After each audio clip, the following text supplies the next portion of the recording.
Suddenly Rob gasped as he felt a burning sensation beneath his shoulder and looked down to see a quarrel sprouting from his side. The hole was soon engulfed by the pipes and horns and fiddles. The hard stone floor came up to punch him when he felt something puncture his leg. Struggling to get back up, Rob saw that half the musicians had crossbows in their hands instead of drums or lutes in the gallery. A table was flung down on top of him as crossbow bolts thudded into the wood. From where he was, Rob saw Robin Flint ringed by frays, their daggers rising and falling. Sir Wendell Marndaly rose ponderously to his feet, holding his leg of lamb. A quarrel went in his open mouth and came out the back of his neck. Sir Wendell crashed forward, knocking the table off its trestles and sending cups, flagons, trenchers, platters, turnips, beets, and wine bouncing, spilling, and sliding across the floor. All around him it was chaos as Rob struggled to get back up. In a coat of gold or a coat of red, a lion still has claws. He could hear his men screaming as they were cut down one by one. And mine are long and sharp, my lord, as long and sharp as yours. Looking at the door, Rob saw Sir Ryman Free push into the hall, clad in steel from helm to heel. A dozen free men at arms packed the door behind him. They were armed with heavy long axes. Sir Ryman buried the head of his axe in Lord Ricard Carstark's stomach. In the midst of slaughter, the Lord of the Crossing sat on his carved oaken throne, watching greedily. Another arrow pierced through Rob's chest as he grasped the tabletop and struggled to his knees. The music suddenly stopped, all but one drum. Rob heard the crash of distant battle, and closer the wild howling of a wolf. Grey wind, Rob thought. Her Lord Walder cackled, the king in the north arises. Seems we killed some of your men, your grace. Oh, but I'll make you an apology, that will mend them all again, hey? Why?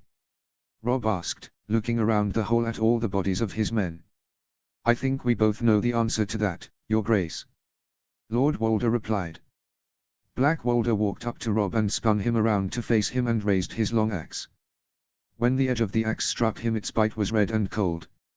Chapter 14, King in the North. I didn't reply to any of the reviews last chapter because I wanted to end on it with Rob's death. Sorry Rob, but you had to go. Now it's time for Brynden to rise as the King in the North. Also, email updates are finally working again. Enjoy and review. What's happened? Tyrion asked when he entered the Hand Solar to find Cersei, Sir Kevan, and Grand Maester Pycelle gathered about Lord Tywine and the king. Joffrey was almost bouncing, and Cersei was savouring a smug little smile, though Lord Tywine looked as grim as ever. I wonder if he could smile even if he wanted to. His father offered him a roll of parchment. Someone had flattened it, but it still wanted to curl. Roslyn caught a fine fat trout. The message read. Her brothers gave her a wolf pelt for her wedding. Tyrion turned it over to inspect the broken seal. The wax was silvery grey, and pressed into it were the twin towers of House Free. Does the Lord of the Crossing imagine he's being poetic? Or is this meant to confound us? Tyrion snorted. The trout would be Edmure Tully, and the pelt. He's dead. Joffrey sounded so proud and happy you might have thought he'd skinned Robb Stark himself. First Greyjoy and now Stark. He had no doubt Robb's brother would succeed him as king in the north when he learned of what had happened and wondered how his father planned to deal with the Black Wolf. Not to mention that his brother was still Stark's prisoner. Kings are falling like leaves this autumn, he said. It would seem our little war is winning itself. Wars do not win themselves, Tyrion Cersei said with poisonous sweetness. Our Lord Father won this war. Nothing is won so long as we have enemies in the field, Lord Tywine warned them. Brynden Stark would be a fool to mount an attack against the combined power of Highgarden, Casterly Rock, and Dorne, the Queen argued. The River Lords are no fools either, and they will surely choose submission rather than destruction. Most agreed, Lord Tywine. Riverrun remains, but so long as Walder Free holds Edmure Tully hostage, the Blackfish dare not mount a threat. Jason Mallister and Tytos Blackwood will continue to fight alongside Brynden Stark for honor's sake, but Stark will no doubt abandon the Riverlands when he sees our numbers, and with the right inducement Jon Osbracken can be persuaded to change his allegiance and attack the Blackwoods. Stark will not bend the knee, but the others will when they see their king abandon them. I mean to offer generous terms. Any castle that yields to us will be spared, save one. Harrenhal, said Tyrion, who knew his sire. The realm is best rid of these brave companions. I have commanded Sir Gregor to put the castle to the sword. Gregor Clegane. It appeared as if his lord father meant to mine the mountain for every last nugget of ore before turning him over to Dornish justice. The brave companions would end as heads on spikes, and Littlefinger would stroll into Harrenhal without so much as a spot of blood on those fine clothes of his. He wondered if Petyr Baelish had reached the Vale yet. If the gods are good, he ran into a storm at sea and sank. But when had the gods ever been especially good? They should all be put to the sword, Joffrey declared suddenly. The Mallisters and Blackwoods and Brackens, all of them. They are traitors. I want them killed, grandfather. I won't have any generous terms. The king turned to Grand Maester Pycelle. And I want Robb Stark's head too. Write to Lord Free and tell him. The king commands. I'm going to have it served to Sansa at my wedding feast. The only head that need concern you is Margaery Tyrell's maidenhead, Lord Tywine told Joffrey. Robb Stark's body will be sent to Winterfell where it belongs, as will Sansa Stark. Cersei looked at their father in disbelief. Sansa is my hostage. Would you rather see your brother's head on a spike? Stark will want retribution when he learns what has happened to his brother. Joffrey did not look pleased. But he's a traitor, and I want his stupid head. I'm going to make Sansa kiss it. No. Tyrion's voice was hoarse. She is no longer yours to torment. Understand that, monster. Joffrey sneered. You're the monster, uncle. Am I? Tyrion cocked his head. Perhaps you should speak more softly to me, then. Monsters are dangerous beasts, and just now kings seem to be dying like flies. I could have your tongue out for saying that, the boy king said, reddening. I'm the king. Cersei put a protective hand on her son's shoulder. Let the dwarf make all the threats he likes, Joff. I want my lord father and my uncle to see what he is. Lord Tywine ignored that, it was Joffrey he addressed. Aerys also felt the need to remind men that he was king. And he was passing fond of ripping tongues out as well. You could ask Sir Ilyn Payne about that, though you'll get no reply. Be quiet, Cersei. Joffrey, when your enemies defy you, you must serve them steel and fire. When they go to their knees, however, you must help them back to their feet. Elsewise no man will ever bend the knee to you. And any man who must say I am the king is no true king at all. Aerys never understood that, but you will. When I've won your war for you, we will restore the king's peace and the king's justice. Joffrey had that sullen, sulky look he got. Cersei had him firmly by the shoulder, but perhaps she should have had him by the throat. The boy surprised them all. Instead of scuttling safely back under his rock, Joff drew himself up defiantly and said, You talk about Aerys, grandfather, but you were scared of him. Oh, my, hasn't this gotten interesting? Tyrion thought.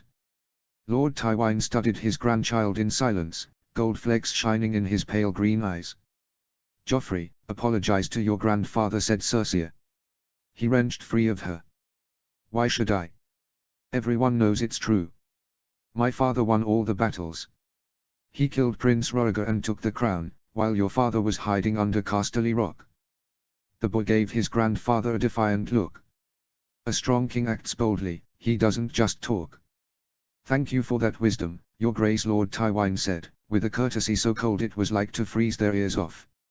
Sir Kevan, I can see the king is tired. Please see him safely back to his bedchamber. Pycelle, perhaps some gentle potion to help his grace sleep restfully. Dream wine, my lord. I don't want any dream wine, Joffrey insisted. Lord Tywine would have paid more heed to a mouse squeaking in the corner.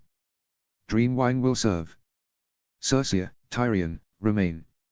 Sir Kevan took Joffrey firmly by the arm and marched him out the door, where two of the king's guard were waiting. Grand Maester Pycelle scurried after them as fast as his shaky old legs could take him. Tyrion remained where he was. Father, I am sorry, Cersei said, when the door was shut.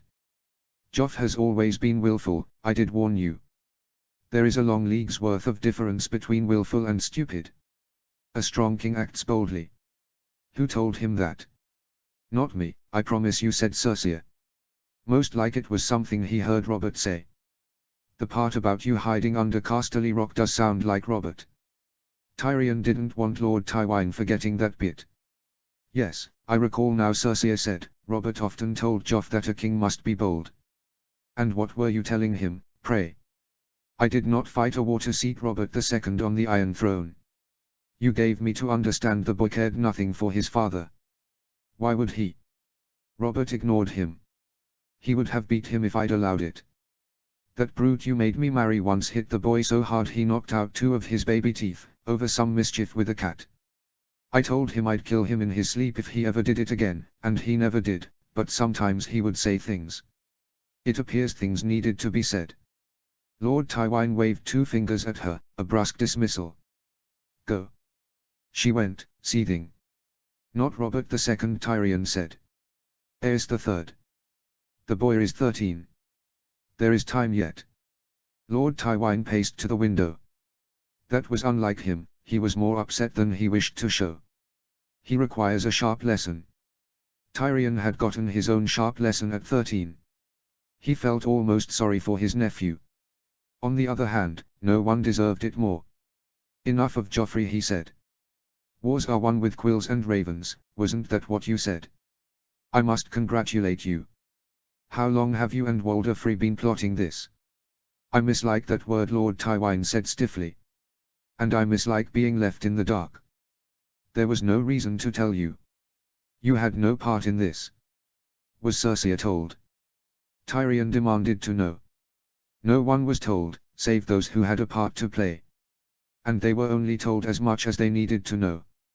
You ought to know that there is no other way to keep a secret, here, especially. My object was to rid us of a dangerous enemy as cheaply as I could, not to indulge your curiosity or make your sister feel important. He closed the shutters, frowning. But there is still Brynden Stark to deal with, Tyrion pointed out. I had hoped for Roose Bolton to deal with him, but Walder Free feared he would go back over to the Starks when he learned that the North had been reclaimed from the Ironborn and expose him as a traitor. I might have known Free would not have the stomach to act alone, but am surprised he still went along without Bolton. Walder Free is a peevish old man who lives to fondle his young wife and brood over all the slights he's suffered. I have no doubt he hatched this ugly chicken, but he would never have dared such a thing without a promise of protection. I suppose you would have spared the boy and told Lord Free you had no need of his allegiance. That would have driven the old fool right back into Stark's arms.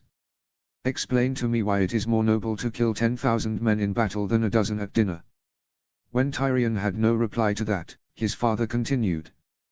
The price was cheap by any measure. The crown shall grant Riverrun to Sir Aemon Free once the Blackfish yields. Lancel and Davin must marry free girls. Joy is to wed one of Lord Walder's natural sons when she's old enough, and Walder Free becomes Lord Paramount of the Trident. Lord Paramount? What about Littlefinger?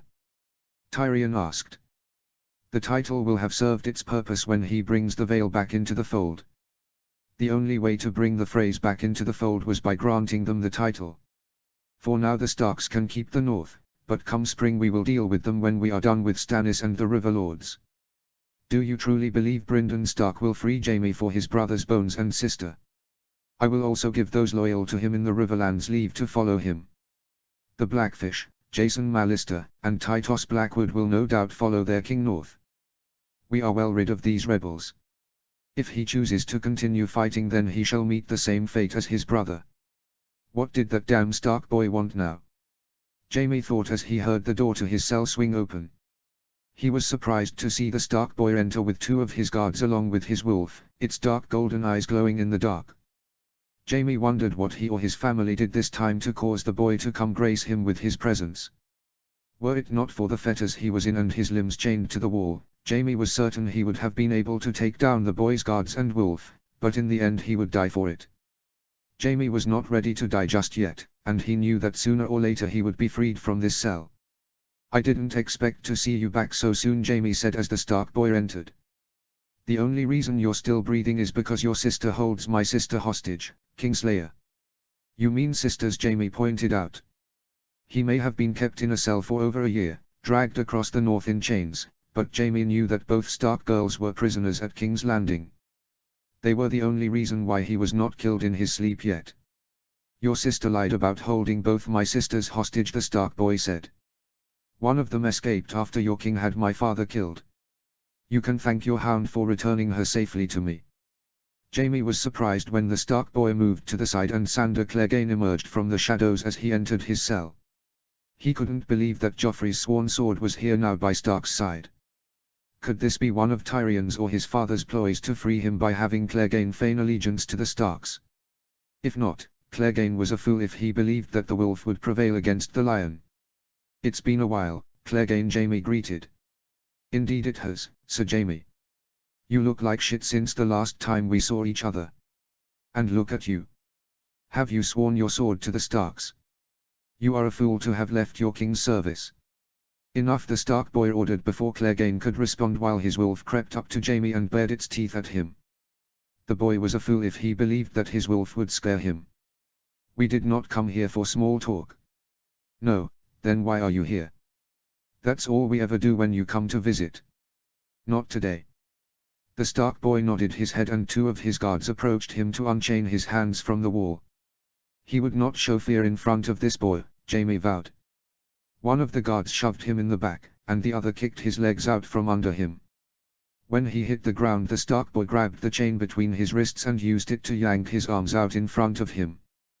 The boy then stepped forward and unsheathed the dark greatsword, its ripples shimmering from the light. I can't take your head, but I will take something else.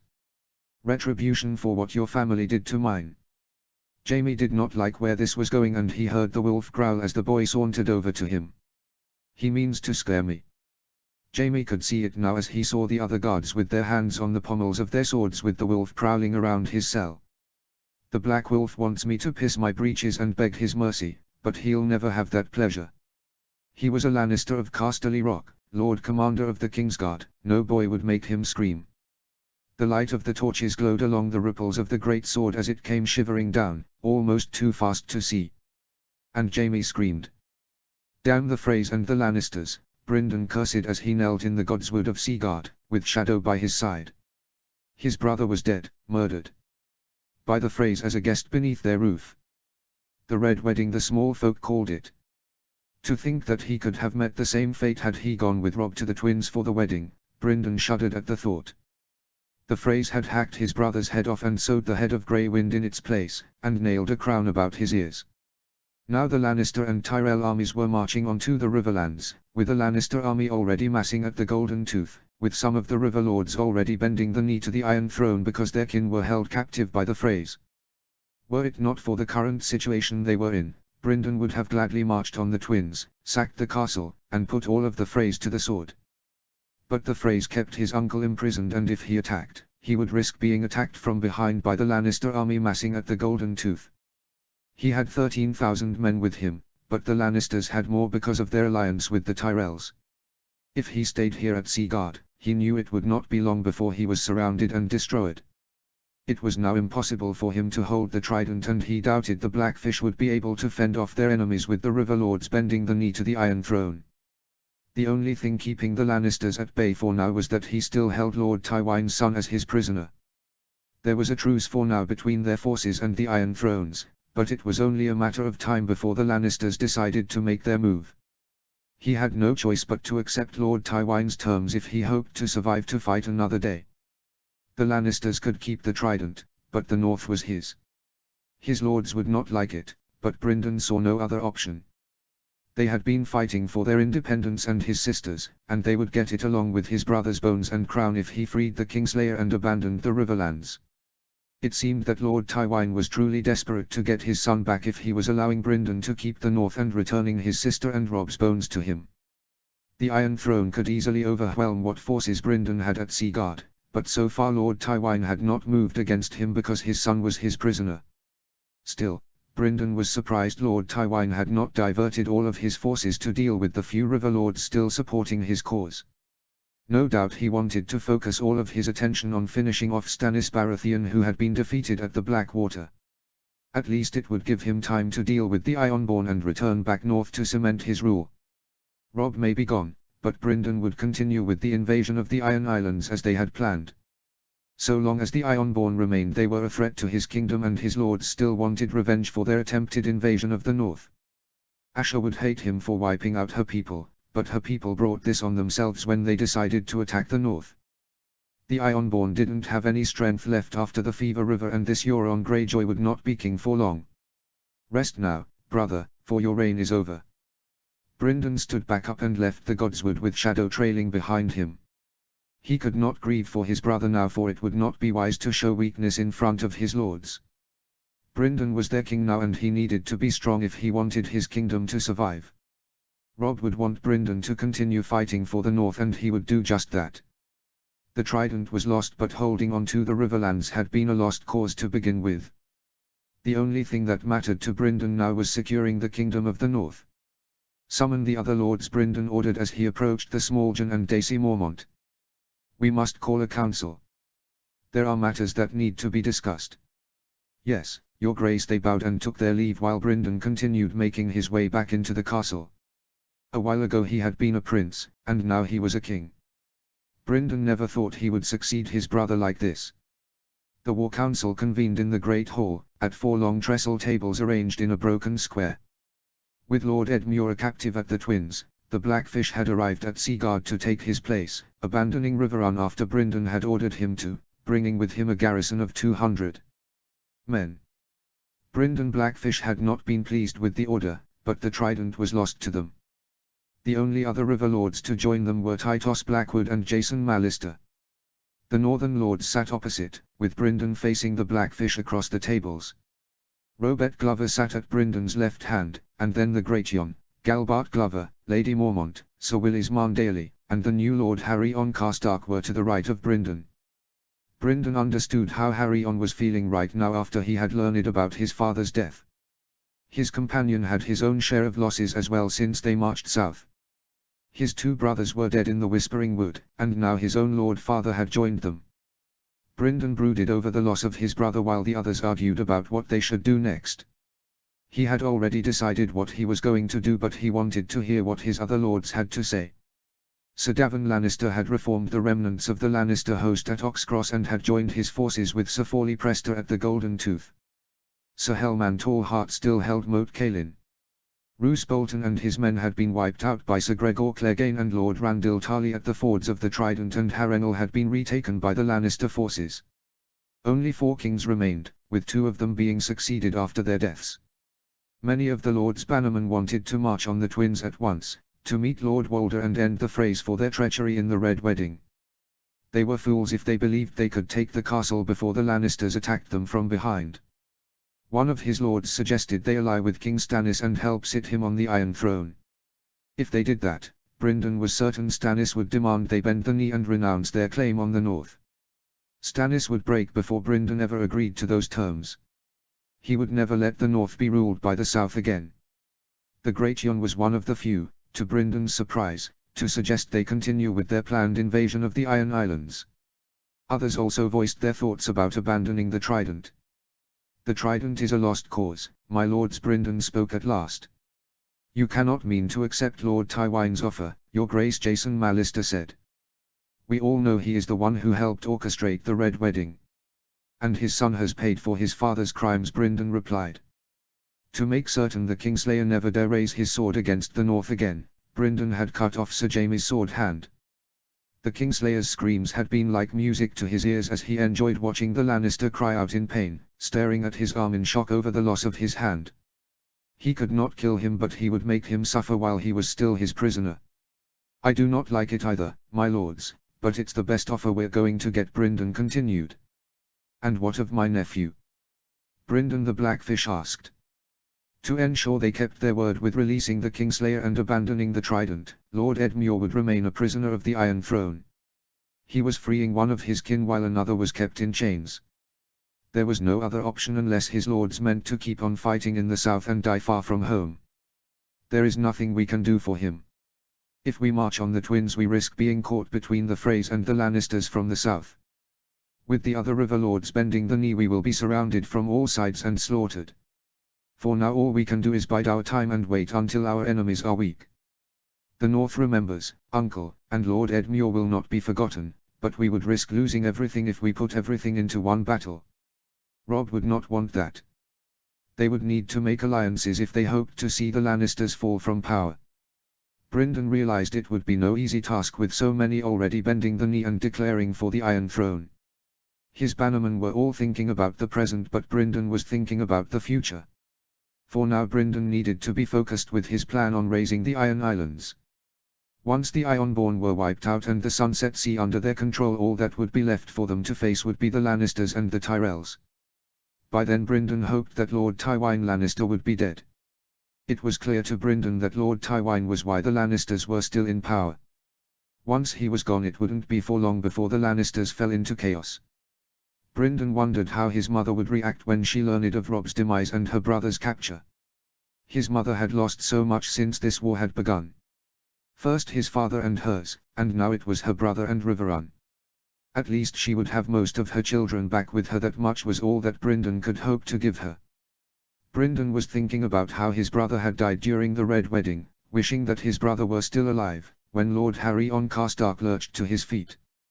"Our king is right, my lords," he said, silencing those who were whispering. "King Robb is gone, but his legacy lives on. We have all lost kin in this war, some more than others. If we choose to stay and fight until our last breath, all of the men we have lost will have fought and died for nothing. Lord Tywine can have his son back if it means achieving our dream of a free North. Is that not what we have been fighting for? The Lannisters may have won, but at least we will live on to fight another day." Lord Karstark eased his longsword from its scabbard and pointed it at Brynden. "I have fought beside the Black Wolf since the Green Fork and will continue to do so until the day I die." He knelt and laid his sword at Brynden's feet. "The king in the north. I do not like leaving my nephew and my home to the lions, but I know now that I will accomplish nothing if I stay and fight," the Blackfish said. "It will only be meaningless bloodshed." He unsheathed his sword and knelt beside Lord Karstark. "The king in the north." The Great Jon stood.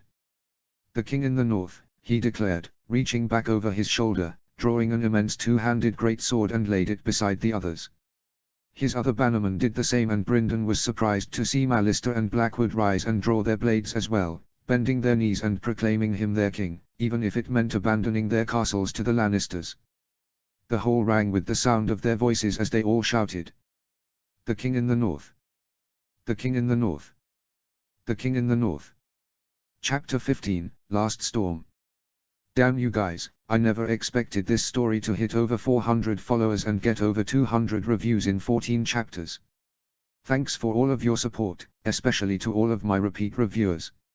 Sorry for the short chapter, but I wanted to get the Iron Islands out of the way and didn't know what else to write for this chapter, as I was pretty much done after the Siege of Pike.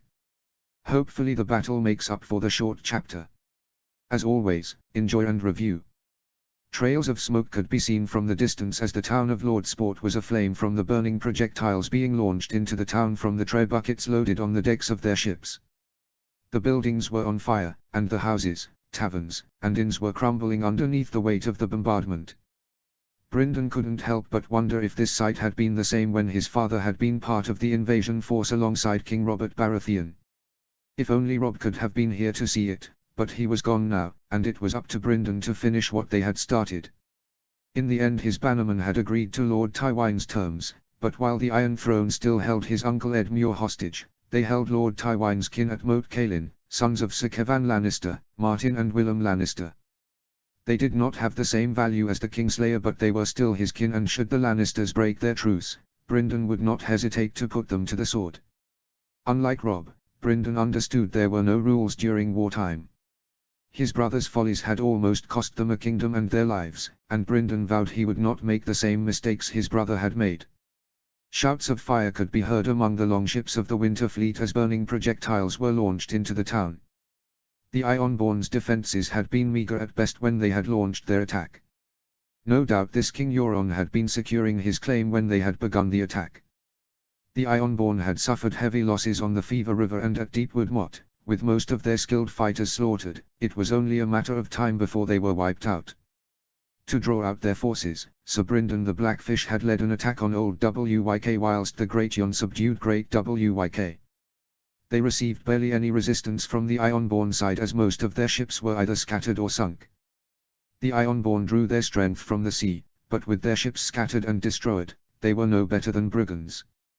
They had spent 10 years repairing all of the damage that had been done from the last war only for it all to be laid to waste.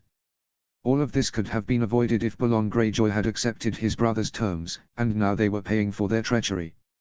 After today the Ironborn would be no more. Brynden liked to believe he was doing the Seven Kingdoms a favor by wiping out the Ironborn. All they were known for throughout their history was raiding and reaving, contributing nothing to the mainland other than being a thorn in their sides whenever they caused trouble and had to be put down. At least once the Ironborn were dealt with, the only enemy Brynden would have to worry about was the Iron Throne. This would all be over soon and they would be bringing back spoils of war when they returned to the north. He signaled the captain of the ship. "Give the signal, prepare to land." "At once, Your Grace." The captain bowed and relayed the order to the ship's signaller, who notified the other ships as the message was relayed along the invasion fleet of the Northern Army. One by one, rowboats were lowered into the waters, filled to the brim with Northerners bearing the sigils of the houses they served. Amongst the banners Brynden spotted in the boats were, the white sunburst of the Karstarks, the mailed fist of the Glovers, Lady Mormont's Black Bear, Umber's roaring giant in shattered chains, and Brynden's black direwolf racing across a ice-white field. His men were hungry for vengeance and blood as they began to make their way to the shores of Pike while the bombardment of the island continued. Brynden watched as the first wave of Northerners landed off the shores of Pike and began to form up. He was not at all surprised to see any form of return fire from the Ironborn, given that his ships were still bombarding them with projectiles. These Ironborn were savages and no doubt preferred to use a sword or an axe compared to a bow and arrow like Theon Greyjoy used to use before he was executed for treason. Besides, only a fool with a bow would be brave enough to step out amidst the carnage that was happening to loose an arrow. No doubt they were waiting to retaliate when the bombardment stopped. Brynden couldn't help but wonder if there were any defenders in the town to begin with. A good a time as any to stop any amphibious landing was when the enemy was landing their soldiers, as Brynden had learned when he had defeated Victorian Greyjoy's Iron Fleet on the Fever River. But these were Ironborn they were dealing with and were not very bright when it came to strategy and tactics in warfare, otherwise they would have had the sense to realize they would never have stood a change against the North with their doomed invasion. Brynden wondered if this Euron Greyjoy was as mad as Theon had told him. No doubt he would find out soon enough when they breached the walls of Pike. He may not be part of the first wave of attackers, but Brynden was going to make certain that he was part of the second wave. Captain Brynden shouted as he made his way to one of the nearest boats with his guards and Shadow trailing behind him. "As soon as we land, begin prepping the siege engines for transport and halt with the bombardment." "It will be done, Your Grace," the captain acknowledged. "Sire, would it not be best for you to wait until the walls have been breached before joining the battle?" Lord Harry on Karstark asked as he joined Brynden in one of the rowboats along with Shadow and most of his guards. "And miss all of the fun? It's a new century, my lord, and I will not sit back while my men fight and die for me." Whilst those at King's Landing would be attending a royal wedding for King Joffrey and Margaery Tyrell, Brynden would be celebrating his victory over the Ironborn. As soon as he had learned that the Iron Throne was planning for a royal wedding on the day of the new century, Brynden knew that it would be the perfect time to strike the Iron Islands whilst the Lannisters were focused on their wedding. They had prepped their siege engines and tray buckets for transport whilst exchanging prisoners with the Iron Throne. "Black Wolf! Black Wolf! Black Wolf!" his guards chanted as their boat was lowered into the sea. The rowboat touched the waters with a light splash, spraying water aboard its small confines before the oars were brought out and the men started rowing. With each passing moment, the shores of Pike got closer and closer. The bombardment had stopped when the first boat had made landfall and his men were spilling out onto the port and beach, getting into formation and marching into the burning town. Brynden looked at their surroundings and wondered where the Ironborn were lurking. As they got closer to shore they passed by empty rowboats that were making their way back to the longships to pick up even more men. He could smell and taste the salt in the air as a spray of water splashed against his face. The boat jarringly came to a halt as it made it ashore. Brynden was one of the first off the boat as he disembarked, drawing ice as he did so with Shadow bounding out as well and shaking the water from his fur. Behind him, the sound of feet hitting land or splashing water could be heard. The war horn sounded as Brynden led his men into the burning town. In the distance, Brynden saw a small square stone keep crowning a hill and overlooking the burning town. Pale green flags drooped from the squat corner towers, each emblazoned with a shoal of silvery fish. Brindon had no doubt Robert Glover and his brother were leading the siege of the keep, but it was Pike that Brindon was after. Hundreds and thousands pairs of feet thundered across the wet ground, charging forth deeper into the port town as they fought their way to Pike. Brindon watched as the hound cleaved one of the Ironborn in two, blood gushing out from the corpse as it sprayed across the ground. It seemed that the Ironborn were finally showing themselves when they realized that the bombardment had stopped. Brindon hacked off the heads of two Ironborn with ice in a single stroke as they charged at him with longswords in their hands. "Leave no survivors!" Brindon cried out as he saw some Ironborn try to yield. Ironborn and Northmen clashed as steel and iron met in combat. "Shields!" Brindon ordered as his men formed a shield wall and advanced on a group of Ironborn being pushed back. He smirked when he saw Shadow tackling an Ironborn into the ground and tearing out his throat before making his way onto his next victim. Soon more Ironborn surged from the small streets, smashing themselves against their shields. Eventually the shield wall broke and spears were discarded as they unsheathed their weapons and engaged the Ironborn in close combat. The Ironborn fought with no discipline or skill, fighting with the tenacity and ruthlessness of berserk warriors whilst his Northerners were more disciplined and skilled in battle. Eventually all of the Ironborn in the port were slaughtered and they began to make their way up a path that led into bare and stony hills that would eventually take them to Pike. Brindon and his guards waited for the catapults and siege engines to arrive so that they could break through their walls. It was nigh on sunset when they reached the walls of Pike, a crescent of dark stone that ran from cliff to cliff, with the gatehouse in the center and 3 square towers to either side, when their catapults and siege engines arrived and began to hammer at their walls whilst the guards atop the battlements tried to fight off their attackers. Brindon had his men attack where Robert Baratheon had made his own breach in the walls. "It will not be for long before their walls fall," Your Grace Smallgen told him as they waited for the tread buckets to arrive whilst the catapults hammered away at their walls. "Have our men form up and get ready to breach. I want those tread buckets in position when the walls are breached," Brindon ordered. "I will see to it at once," Sire Smallgen bowed and took his leave. Soon there will be no more Ironborn, Brindon thought as he watched the catapults hammer at the walls. "Your reign is over before it has even begun, Euron Greyjoy." Alongside his guards, Brindon waited for the walls to fall as the catapults hammered against the walls. Brindon found sieges to be dull and wished that the bloody walls would collapse already. His fingers brushed across the pommel of ice as he looked forward to spilling the blood of more of his enemies. "Hurry up," Brindon thought as he saw some of the Ironborn guards fall from the battlements as they were struck by arrows. It was then that he heard the walls crack and Brindon grinned as he heard the dull thunder of the collapse. His men cheered as they began to swarm in through the rubble. "With me, men!"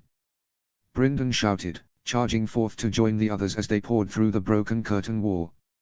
Shield walls were formed, advancing over corpses whilst striking down any Ironborn that flew forth to meet them.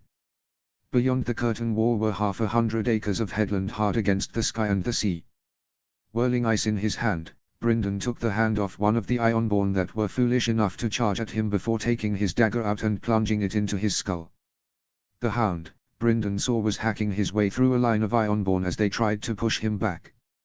Brindon doubted there was any Ironborn here who could match Clegane's ferocity in battle. The fighting in the castle was fierce as Northmen and Ironborn clashed against each other. "So you're the one who's been causing me all this trouble," a voice called out, causing Brindon to swerve around as he raised ice to parry his foe's attack and faced his opponent. A black leather patch covered the man's left eye while his right was blue as a summer sky. His hair was black as a midnight sea, and his face was smooth and pale beneath his neat dark beard. Yet what made him stand out amongst the Ironborn was not his appearance, but the armor he wore. He was clad in a suit of black scale armor like nothing Brindon had ever seen before. Dark as smoke it was, but the man wore it as easily as if it was the thinnest silk. The scales were edged in red gold, and gleamed and shimmered when they moved. Patterns could be seen within the metal, whorls and glyphs and arcane symbols folded into the steel. Valyrian steel, Brindon recognized it at once as he noticed the similarities the armor shared with ice. His armor is Valyrian steel. In all the 7 kingdoms, no man owned a suit of Valyrian steel. Yet here one was now right in front of him. Such a beauty did not deserve to be in the hands of an Ironborn.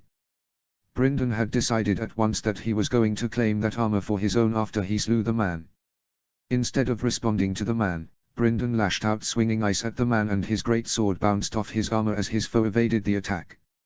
It seemed that he would have go for the man's head if he hoped to come out of this duel as the victor. The man laughed as he traded blows with Bryndon, while the unique sound of Valyrian steel crashing against Valyrian steel rang through the halls. Drawing out his dagger, Bryndon made a feint with ice as he lunged forward before swinging his dagger around and plunging it into his neck. "Thank you for the armor," Bryndon whispered in the man's ears before sliding the dagger out and shoving the body onto the ground. His men cheered as Bryndon decapitated the man and raised his head into the air. "Take no survivors.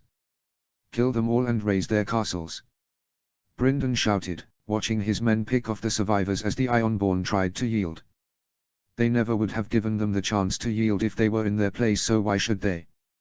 The time of the Ironborn was over.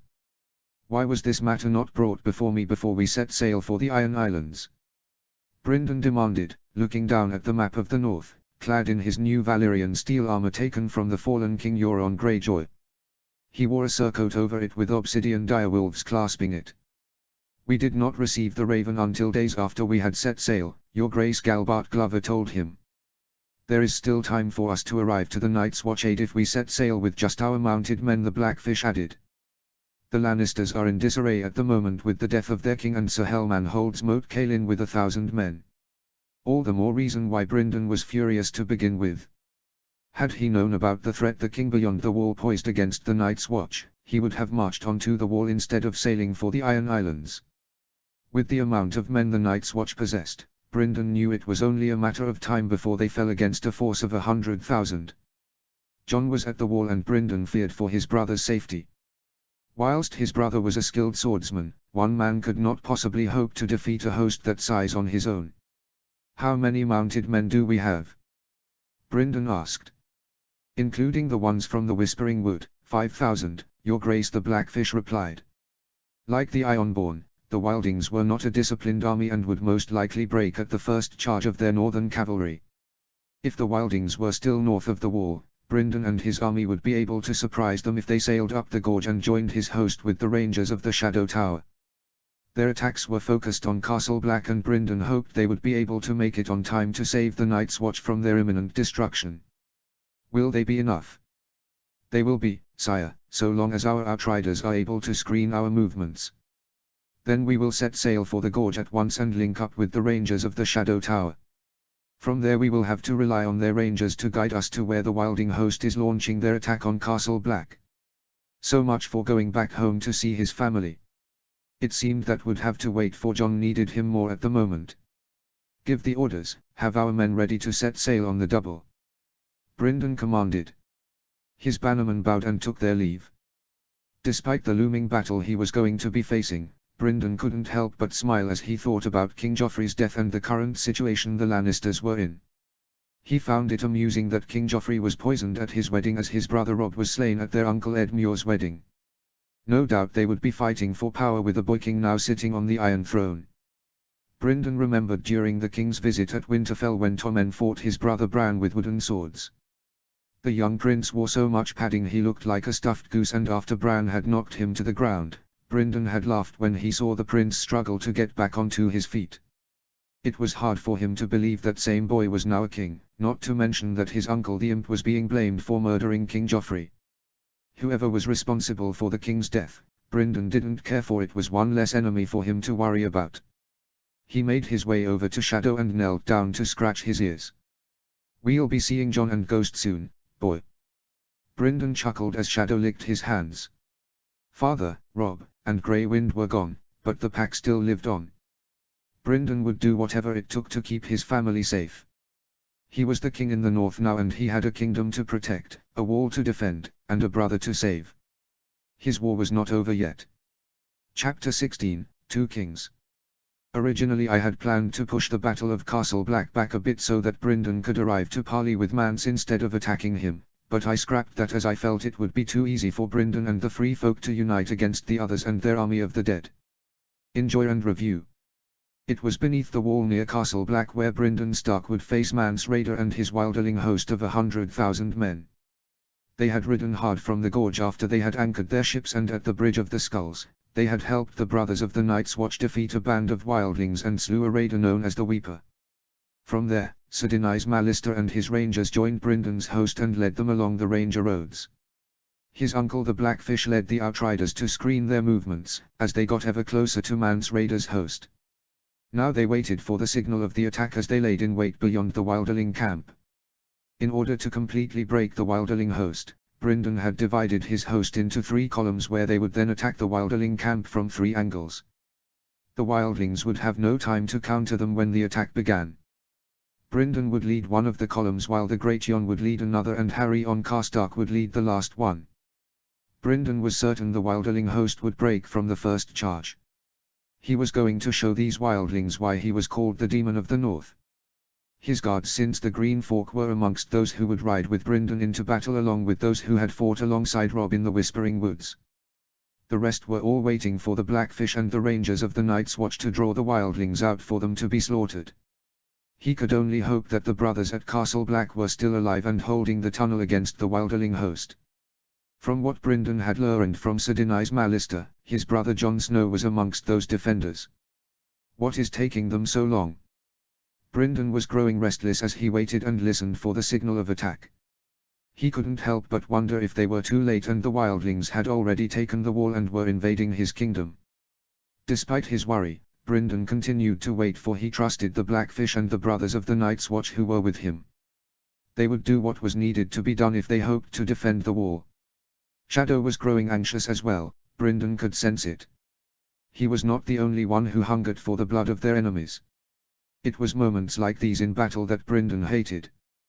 Whilst the Blackfish and the Rangers of the Night's Watch did their part, all Bryndon could do was wait for the battle to begin. Not for the first time, Bryndon wished Robb were here, but he was gone forever. He had lost one brother and Bryndon vowed he would not lose another. "We heard your call for help, Jon, don't die on me now." The small Jon, Daisy Mormont, Sir Willis Marndaly, and Shadow trailed behind Bryndon as he rode back and forth along the line of riders who were to follow him into battle. "Father had always said you should let the men see you before a battle." Bryndon took his father's words as he made his way down the lines. Looking at his men, Bryndon could tell they were also restless and wary as they waited for the Blackfish to give the signal. Most of these men had fought alongside Robb in the Whispering Woods and Bryndon envied them. Bryndon found himself thinking back of his reunion with Robb at Old Stones as they parted ways, promising they would fight alongside each other in the coming battles, never knowing that it was for the last time. Where are they? Bryndon wondered. He had given the Blackfish joint command with Sir Denys Mallister to screen their march. "The wildlings will not know you are coming," the Blackfish told him before riding off. "They are not like the Lannisters or the Greyjoys and are a poor match against our army." "How many fighters does Mance Rayder have?" Bryndon had asked Sir Denys Mallister. 30,000 at least, but most of them will be on foot. Your men should be more than enough to break their army." "Let us hope he is right."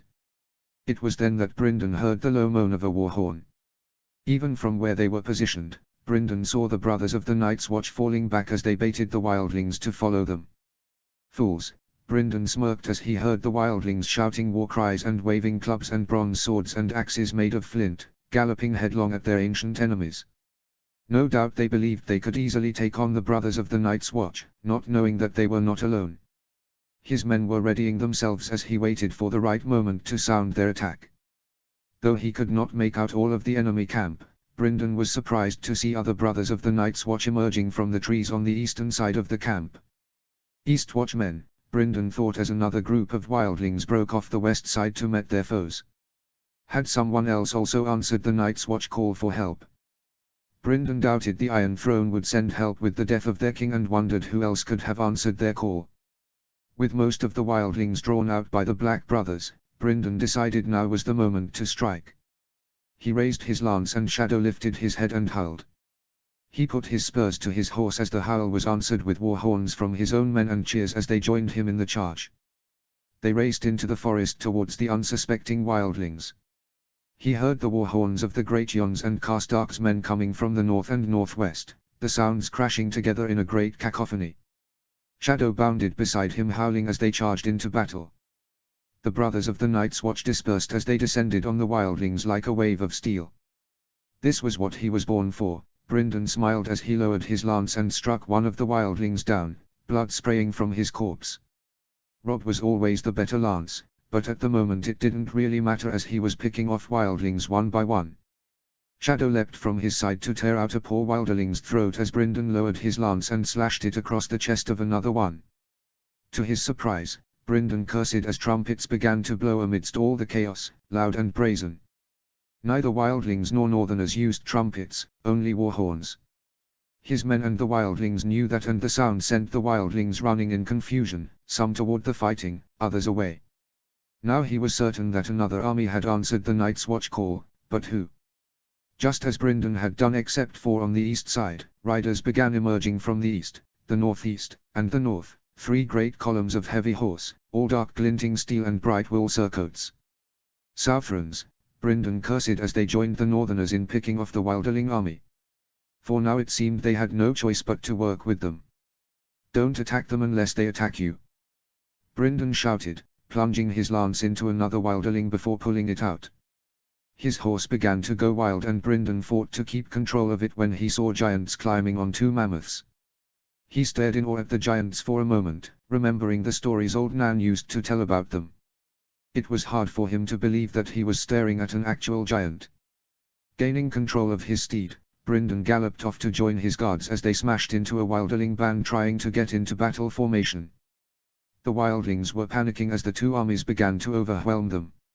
From the eastern side, Brynden saw more and more men pouring from the trees, not only knights now but free riders and mounted bowmen and men at arms in jacks and kettle helms, dozens of men, hundreds of men. A blaze of banners flew above them. Amongst them, Brynden saw yellow, so much yellow, yellow banners with a red device, whose arms were those? All around the battlefield, bands of wildlings were trying to stand and fight, but the northerners and southrons rode right over them. They might have the numbers, but they had steel armor and heavy horses. In the thickest part of the fray, Brynden spotted a wildling standing tall in his stirrups, wearing a red and black cloak and raven-winged helm. It had to be the wildling's leader, Mance Rayder, Brynden thought as he saw the wildling raise his sword and rally his men to him. With me, Brynden shouted at his guards, leading a group of riders to where the wildling was, smashing into them with lance and sword and long axe. He spotted the wildling's mare go up on her hind legs, kicking, and a spear took her through the breast. I want him alive, Brynden ordered, his men surrounding the wildling as he yielded to them. Around them, the wildlings began to break, running away from the battle and throwing down their weapons. It seems I was right about you being Mance Rayder, Brynden told the man as several of his guards took his sword and lifted him up. On the eastern and western edges, archers were loosing fire arrows at the tents. The fires were leaping from tent to tent and some of the tall pines were going up as well. Only the giants on their mammoths were holding, hairy islands in a red steel sea. And through the smoke another wedge of armored riders came, on barked horses. Floating above them were the largest banners yet, royal standards as big as sheets, a yellow one with long pointed tongues that showed a flaming heart, and another like a sheet of beaten gold, with a black stag prancing and rippling in the wind. Bring him with us, Brynden ordered. Let's go and see who this other army belongs to. As the dust began to settle, Brynden and his men met the commanders of the other army by Mance Rayder's white fur tent, raised on a spot of high stony ground right on the edge of the trees. Brynden was surprised to see a woman, garbed all in reds, as the standard bearer. Stannis Baratheon, Brynden knew at once who he was dealing with, remembering his mother telling him about the man having a red priestess by his side when he had parleyed with Renly Baratheon at Storm's End. Despite the tension in the air, Brynden was relieved to see Jon when Grey met Grey. As much as he wanted to rush over and embrace his brother, he knew that now was not the right time. Their reunion would have to wait. Beside him was a beautiful young woman with a baby in her arms, fair, slender, full-breasted, and graceful, with high sharp cheekbones and a thick braid of honey-colored hair that fell to her waist. Stark Stannis Baratheon greeted as Brynden approached with the Blackfish, Shadow, and his guards by his side. I thought you would still be at the Iron Islands. Was at the Iron Islands and now I am here to defend my kingdom, Brynden said. What are you doing here so far north? He put his hand on the pommel of ice while Shadow bared his teeth. The same reason you are here, To fulfill my duty to the realm, Stannis replied. Now that you have fulfilled your duty, I would ask that you leave. You are trespassing in my kingdom. Stannis grinded his teeth, glaring at Brynden. Westeros only has one king, Stark, and that is not you. You are nothing more than a usurper, like your brother and that wildling beside you. I'd think carefully of what you say here if I were you, Brynden growled. I have 10 times your numbers. Should anything happen to me, my men will not hesitate to slaughter all of yours. There is no time for this, Jon interrupted. You two should not be fighting each other when there is a greater threat out there. Your brother is right, Brynden Stark the Red Priestess added. There is a greater threat out there that you cannot possibly imagine. We shall see, Brynden said. Stannis Baratheon is a fool if he believes that I will bend the knee to him. Jon watched his brother scowl and curse whilst Shadow was curled up by the brazier, with his eyes closed. The last time Jon had seen Shadow was at Winterfell when Ghost was still bigger than him. Now Jon was certain the Black Wolf was bigger and leaner than his own. At the entrance to his brother's chambers, his armor stood sentry, a suit of black scale armor that Jon recognized at once to be Valyrian steel. Brynden had claimed it from Euron Greyjoy, and in the room were several other Valyrian steel swords taken from the Iron Islands, Nightfall and Red Rain, and to Jon's surprise, Bright Roar, the ancestral sword of House Lannister. Its pommel and crossguard flamed gold, whilst its scabbard glimmered gold with rubies smoldered red. Most Valyrian steel was a grey so dark it looked almost black, as was true here as well. But blended into the folds was a red as deep as the grey. The two colours lapped over one another without ever touching, each ripple distinct, like waves of night and blood upon some steely shore. Jon couldn't help but wonder how Lord Tywine would react when he learned Brynden Stark had his house's ancestral sword claimed from Euron Greyjoy. It was hard for Jon to believe that the man had been to Valyria, but Euron Greyjoy was mad according to Brynden, and Bright Roar along with the Valyrian steel armor was proof that he had been there. Amongst the other treasures Brynden had brought back with him was a shiny black and twisted horn, tall and bound about with bands of red gold and dark steel, incised with ancient Valyrian glyphs. Brynden had no idea what it was meant for, but kept it anyway as he had found it amongst the treasures on Euron Greyjoy's ship. Your Grace, Jon said softly, what do you intend to do with the wildlings you captured? Brynden smiled as he rested his crown on his desk. You don't need to call me that when we are alone, Jon. I may be a king and you a man of the Night's Watch, but we are still brothers, no matter what. Like Uncle Benjen and father? Jon asked. I suppose, though father was a lord whilst I am a king. Brynden chuckled, then frowned as silence filled the room. I never wanted this, you know, to be a king. It was Robb who was meant to rule, but those damn Freys betrayed him and butchered him and his men when they had guessed right. The northern houses look to me now as their king, and I doubt they would be pleased if I bent the knee to some southern king. Stannis came to our aid though when we needed it, as did you. The threat of what lies beyond the wall is greater than that of the war you are fighting now. Stannis understands that, and so should you. At least hear what he has to say. Oh, I've heard of what he wants. He wants me to bend the knee, become his Warden of the North, and have me wed the wildling princess. He also wants to settle the giants and the wildlings on the gift. Father dreamed of resettling the gift though. He never thought of settling it with wildlings, though, but he never rode with wildlings, either. He did not fool himself, the free folk would make for unruly subjects and dangerous neighbors. Jon understood why his brother was not so eager to agree with Stannis's terms, but when he weighed Ygritte's red hair against the cold blue eyes of the whites, the choice was easy, and he had to convince Brynden of the true threat. He and Uncle Benjen used to talk of it, but I doubt they were thinking about wildlings when they were discussing it. Even if I did agree to Stannis's terms, I doubt my lords would enjoy the thought of having wildlings as their neighbors. Even your brothers will not like it, no more than mine. Better than adding them to the army of the dead. I know you don't yet believe of the threat the others and their whites pose, but the more we bleed each other, the weaker we shall all be when the real enemy falls upon us. So you also agree with Stannis that I should make this alliance with the wildlings against the others? His brother hesitated, and Jon knew he was still reluctant to believe what Jon had told him. I do.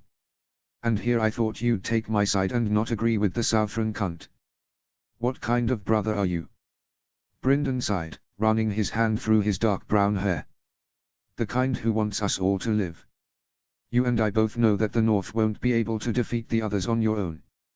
We'll last longer than Stannis can with the number of men he has. His brother grumbled. But eventually you'll fall. I won't bend the knee, Jon.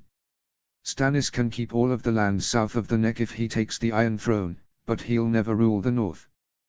We both know however Stannis will break before he agrees to those terms. Jon found himself remembering something Donal Noye once said about the Baratheon brothers. Robert was the true steel. Stannis is pure iron, black and hard and strong, but brittle, the way iron gets. He'll break before he bends. You'll have to bring that up with Stannis. You aren't making things easy for me, Jon, and neither is Stannis. No doubt he hopes that I will bend the knee and give up my crown before your sworn brothers have finished deciding who shall lead them. You should at least accept his terms to allow the wildlings to pass through the wall, Jon told him. Brynden had taken over 5,000 wildlings captive after the battle, whilst Stannis had captured another 1,000. Over a dozen giants and 3,000 wildlings had been killed when Brynden and Stannis had attacked. Stannis had been none too pleased when Jon had delivered Mance Rayder's son, Val, and the Horn of Winter to Brynden. Brynden sighed, closing his eyes. I will think about the wildlings and bring the matter to my bannerman. I was also hoping you would let Mance Rayder see his son. Val has been asking to see him. It would be a kindness. Perhaps I could use that to my advantage to get Val to agree to become my wife. I recall you saying that I would have to be prepared to climb in her tower window and carry her off at sword point. So you are thinking about taking Val as your wife? Jon grinned. She's a beautiful woman and lovely to look at. Only a fool would not want to take her as his wife. Never thought my wife would be a wildling, however. Stannis believes the match will be necessary, however, to assure the loyalty of our new subjects. All that was left now was to convince his brother to bend the knee, but like Stannis, Jon was certain Brynden would break before he gave up his crown. He only hoped they came to an agreement before the others and their army of the dead came to attack them. What about a truce? Jon suggested. Stannis will never accept it. He would rather have me bend the knee than ally with him against the Lannisters and the threat of what lies beyond the wall. The man has offered these generous terms to me because he knows that all of the North is behind me. One command from me is all that it takes to see him and all of his men slaughtered. This was not the Brynden Jon remembered at Winterfell. The war had changed his brother, Jon saw, just as his time at Castle Black had changed him. You need each other if you hope to prevail against the others. Is a crown really worth all the death and destruction the White Walkers will bring when they come? Brynden frowned. I will speak with Stannis about the matter later. For now you should leave and see if your sworn brothers have chosen their new Lord Commander yet. Jon took his leave and left his brother to brood in his chambers alone. He just wished that there were some way to convince both Stannis and Brynden to join forces. If not, only pointless bloodshed would follow and their forces would be weakened and would not be able to hold the wall for when the true enemy came. You are a fool if you believe that I will allow you to continue calling yourself the king in the North. Stannis growled, grinding his teeth, whilst glaring at Brynden Stark. This was not going well, Davos noted as the two kings glared at each other whilst their guards kept their hands on the pommels of their swords. The Black Wolf Stark had brought with him also was baring his teeth. It was his first time seeing a real direwolf, and Davos would be lying if he wasn't afraid of the beast that was present in the room. And what are you a king of, may I ask? It will not be long before Dragonstone and Storm's End fall to the Lannister and Tyrell armies. Your cause is lost. You need me far more than I need you. Brynden replied. My lords, Davos interrupted. Now is not the time for pointless bickering. We all know that the real war is between the living and the dead. We should set aside our differences if we hope to survive the coming storm. To do that we need Stannis on the Iron Throne, not a boy king who is a pretender and a bastard born of incest. I will not bend the knee to you, but I will help you in your war against the Lannisters and the White Walkers. Win the Iron Throne and defeat the White Walkers, and I will consider bending the knee to you. That is my price if you want me to be your Lord of Winterfell and Warden of the North. You have until the new Lord Commander is chosen to decide. Brynden Stark stood up and took his leave, with his guards and Shadow following him. Stannis seethed in silence once they were gone. The boy is indeed bold enough to be a Stark. What do you think of his terms, Davos? He asks for too much, but we need the North if we hope to win this war. As do you, Your Grace. You want him to take a wilderling woman as his wife and allow thousands of their kind through the wall. No doubt you would ask for the same thing if you were in his place. He has no right though, just like his brother he is a rebel and a traitor who means to steal the northern part of my kingdom. To gain his fealty I must take the Iron Throne and defeat the foe I was born to fight. It is as I told you, Your Grace. You must save the kingdom to win the throne instead of winning the throne to save the kingdom. Only then will the other lords see you as their one true king. So you believe I should accept his terms? Tolerate his presence whilst he calls himself king in order to defeat my enemies and claim what is rightfully mine? That or die in the north. Davos had no doubt that Brynden Stark was serious about slaughtering Stannis and his men should anything happen to him. He remembered what happened to Renly and Sir Courtenay Penrose, and believed the Northerners would not be so forgiving as the Stormlords were.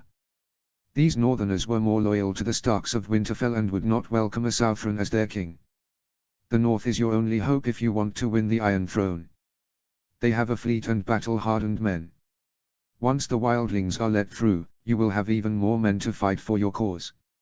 You should accept his truce if you want to win this war. You forget, Davos, that Brynden Stark has not agreed about the wildlings matter. So be it, I will discuss with Brynden Stark about his terms after I have met with the men of the Night's Watch. They are taking too long with their choosing of the next Lord Commander. Stannis got up and left the room with his guards trailing behind him. The hard part was done and now Davos hoped the alliance would hold if they hoped to prevail against their enemies. It was no easy task convincing Stannis to agree to a truce with Brynden Stark, but the threat of what lied beyond the wall would be enough to get a man like Stannis Baratheon to agree to Brynden Stark's terms. Chapter 17, For the Pack. Hey guys, sorry for my long absence. I needed a break from writing for a bit to clear my mind. With the recent Game of Thrones trailers for Season 7 however, I got pumped to start writing for this story again. Here is the final chapter of the third book. With the fourth book, I'm going to be pulling some events that take place in the fifth book to be in the fourth one. Enjoy and review. Demon of the North. That was all Jaime heard most of the small folk and the court talk about since he had arrived at King's Landing. They no longer seemed to talk much about his son, King Joffrey's death and his brother's failed trial by combat. Word had spread quickly throughout the Seven Kingdoms about the purging of the Iron Islands. No one had much sympathy for the Ironborn, as all they ever did was raid, rape, and steal, but they talked about how Brynden Stark had razed their castles to the ground and slaughtered all of its inhabitants. Jaime never thought the Stark boy had it in him to do something Lord Tywine would do, but it seemed he was wrong about that. Jaime would not at all be surprised if some bards made a song about the destruction of the Ironborn and Brynden Stark's wrath. The people are already starting to fear Brynden Stark and believe he is the second coming of Tywine Lannister. His father had obliterated 2 houses for rebelling against his house, but Stark had obliterated a great house and all of their bannermen. His sister did not at all seem to mind that much about what had happened to the Ironborn. Robert should have scoured the Isles after Balon Greyjoy rose against him. He smashed their fleets, burned their towns and broke their castles, but when he had them on their knees, he let them up again. He should have made another island of their skulls. I say good riddance to them. Brynden Stark did us all a favor by getting rid of those Ironborn scum. Lord Tywine on the other hand realized the Starks could become a greater threat now that the North held control of the Sunset Sea with their winter fleet. He however had been more furious when he had seen Jaime's stump. Who did this to you? Lord Tywine had demanded. Brynden Stark, he had replied. He wondered if his father would try and do the same thing to the North as Brynden Stark had done to the Ironborn. Jaime was still bitter about the loss of his sword hand and vowed he would get his revenge on Brynden Stark the next time they met. Stark knew he could not take his head when he had learned of his brother's death and had taken his hand in his wrath with his dark greatsword. Not like the Starks would care how the Lannisters would react given that the only prisoner they had of value was Ed Muir Tully. Catelyn Stark would fear for her brother's safety, but Jaime doubted Brynden Stark would given that he had abandoned the Riverlands and the Riverlords had submitted to the Iron Throne. At the moment however Jaime was more concerned with the fate of his brother. Words and swords had failed him and soon Tyrion would be on the executioner's block. Jaime would not let that happen. He had spoken with Tyrion after he had visited Cersei and his father, and doubted his brother was responsible for the murder of Joffrey. Joffrey. My blood. My firstborn. My son. He tried to bring the boy's face to mind, but his features kept turning into Cersei's. Cersei and Lord Tywine would no doubt be furious when they learned what Jaime planned to do, but he was not going to sit back and watch his brother get executed for a crime he did not commit. Jaime hoped that Varys upheld his end, as he had threatened the eunuch's life if he did not help him free Tyrion from his cell. The hour of the wolf had arrived, and with the city all asleep, Jaime got up and headed out to where his brother was being held. He had a brother to rescue. It was no easy task dealing with the Wildlings, Stannis Baratheon, and the Night's Watch. It didn't help that Castle Black was not big enough to house 2 hosts and 2 kings. Both Brynden and Stannis Baratheon resided in the King's Tower, despite their uneasy alliance. He remembered all too well about what his mother had told him about Renly Baratheon's untimely death at Storm's End. Brynden could only hope his threat of his men putting Stannis and his men to the sword should anything happen to him keep him at bay from killing him. He had no intention of dying just yet, not when the North needed him now more than ever. There was also the matter of the election of the new Lord Commander of the Night's Watch. Brynden Stark had no love for the Wildlings, but if what Jon said about the threat beyond the wall was true, he would have to negotiate with the new Lord Commander to take the gift away from the Night's Watch and allow the Wildlings to settle down on the gift. His bannermen would not like it, but it was better to have the Wildlings as allies than to be sending them back beyond the wall to become whites. The Wildlings had suffered losses during the battle beneath the wall, but they were still a force to be reckoned with if they decided to band together for another assault on the wall. With Mance Rayder captured, 3,000 of his best slain, Brynden wondered who would lead the Wildlings with their king now a prisoner. If Brynden decided to form an alliance with them, he only hoped that their new leader could be reasoned with. Winter was coming for all of them, and they needed to fight together if they hoped to survive the coming storm. Brynden understood that, even if he had no love for the Wildlings or the Southron King Stannis. Stannis Baratheon was no easy man to deal with. Despite being surrounded by a host outnumbering his own, the man still demanded that Brynden bend the knee and be his Lord of Winterfell and Warden of the North. He had no intention of serving under a man whose cause was already failing, though he had considered it if Stannis had a chance at winning the Iron Throne. With Joffrey dead and a boy king now sitting on the Iron Throne, Stannis could still have a chance at winning the war. The only reason he was still alive was because Brynden needed the dragon glass that was at Dragonstone. It was only a matter of time before Dragonstone fell to the Lannisters. Once Dragonstone fell, Stannis Baratheon's cause would be lost, and Brynden had no intention of going down with the man. Making his way to where Val would be, Brynden looked out one of the windows and spotted the various banners that flew from the Lance, Hardin's Tower, the Grey Keep, the Shield Hall, and other buildings that had stood empty and abandoned for long years. Amongst the northern banners, the Southron banners looked out of place in the north. He glimpsed a seahorse, a field of birds, a ring of flowers, a turtle, swordfish, and crossed trumpets amongst the familiar northern banners. There were guards outside the door when Brynden arrived, Northmen with spears. They bowed and let him inside. As of late, Brynden had taken the time to get to know Val, the one the Black brothers called the Wilderling Princess, whilst the brothers voted on their new Lord Commander. The surest way to seal a new alliance was with marriage, but Brynden knew it would take more than just a marriage to get the North and the Wildlings to work together. He understood their match would be necessary to ensure the loyalty of the Wildlings, remembering the other Stark kings in the North who had secured alliances to expand their kingdom through marriage. Brynden wasn't certain he was ready for marriage, however. His bannermen would no doubt object to the match, most likely preferring to have one of their own daughters to be his queen and lady of Winterfell instead of a Wilderling woman. At least he was not bound by a betrothal like Robb was that cost him his life when he wed a Westerling girl instead of a Free of the Crossing. He supposed he was one of the lucky few who got to meet their betrothed instead of meeting them on their wedding night, like his father and mother did during Robert's rebellion. Still, Brynden couldn't help but wrestle with the idea of taking a Wilderling as his wife and queen. He would be the first Stark of Winterfell in history to have a Wilderling woman as his queen. "Your Grace," Jon greeted when Brynden entered the room. Jon's black brother greeted him as well, along with the other Wilderling woman who had taken to nursing both her own son and Mance Rayder's.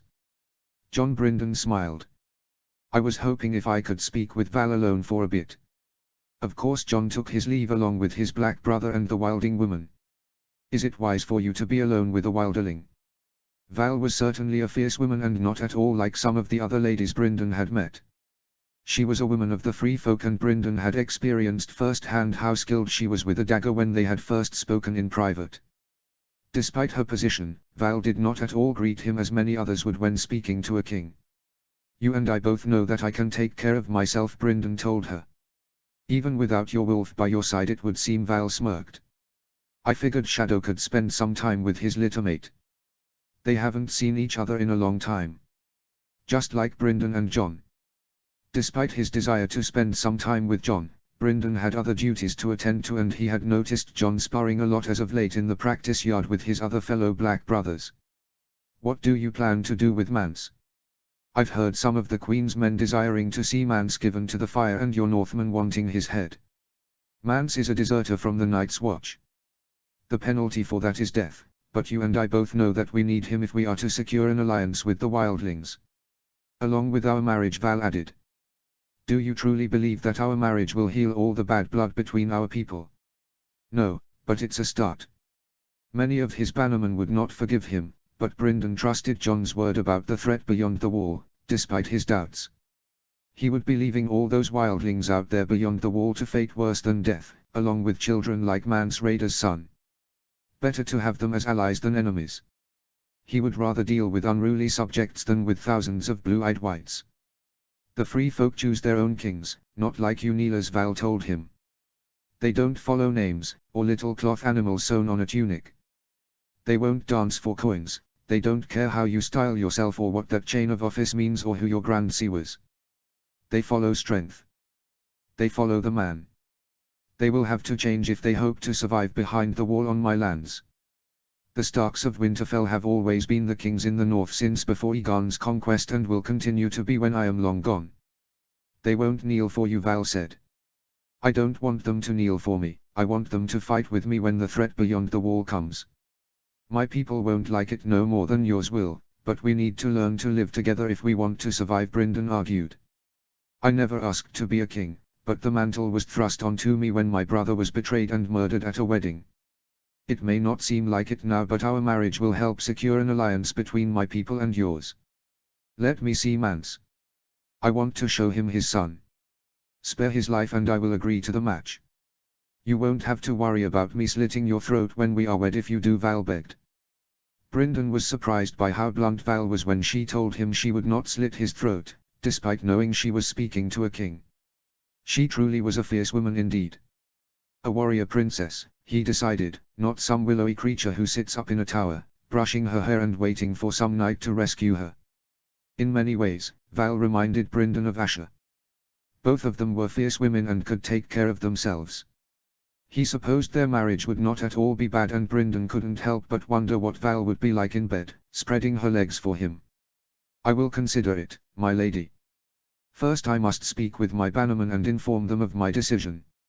You have my word, however, that I will let Mance see his son. He then took his leave, ready to summon his bannermen and inform them of his decision. They would not like it, but Brynden understood the importance of their match, even if he was still uncertain about being wed. He could already foresee some of the problems he would face when getting his people to work with the wildlings. The wildlings would help bolster their numbers and they could become a great asset to use in the coming battles. They would of course need to be trained, and hopefully in time they would accept the Starks of Winterfell as their king. More guards were posted on the steps outside the tower, both Northmen and King's men. Brynden had quickly learned the difference between the men who followed Stannis. The King's men were as earthy and impious as any other soldiers, but the Queen's men were fervid in their devotion to Melisandre of Ashai and her Lord of Light. Brynden had one of his guards send for his bannerman and to meet him on the top of the wall. A few of his guards trailed behind him as Brynden made his way over to the winch cage. Once he entered the cage, Brynden shut the door and pulled the bell cord. The winch began to turn. They rose. Once at the top, Brynden found a spot at the edge of the wall that overlooked the field where he had won his battle, and waited for his bannermen to arrive. He could already imagine how they would react when he informed them of his decision. The Great Yon would not be pleased, and Brynden understood why, for the Umbers had always been the first of the northern houses to fight the wildlings, with their lands being so close to the wall. He had to make them see, however, the importance of the alliance, even if it was one they did not like. "Your Grace," said one of his guards. "The cage is coming up." "I hear it." Brynden moved back from the edge. It was time for him to face the music.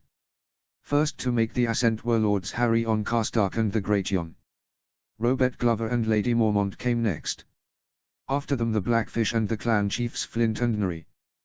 Then Lord Jason Mallister and Tytos Blackwood, the only river lords to follow Brynden north when they realized they could not hold the Riverlands against the Iron Throne.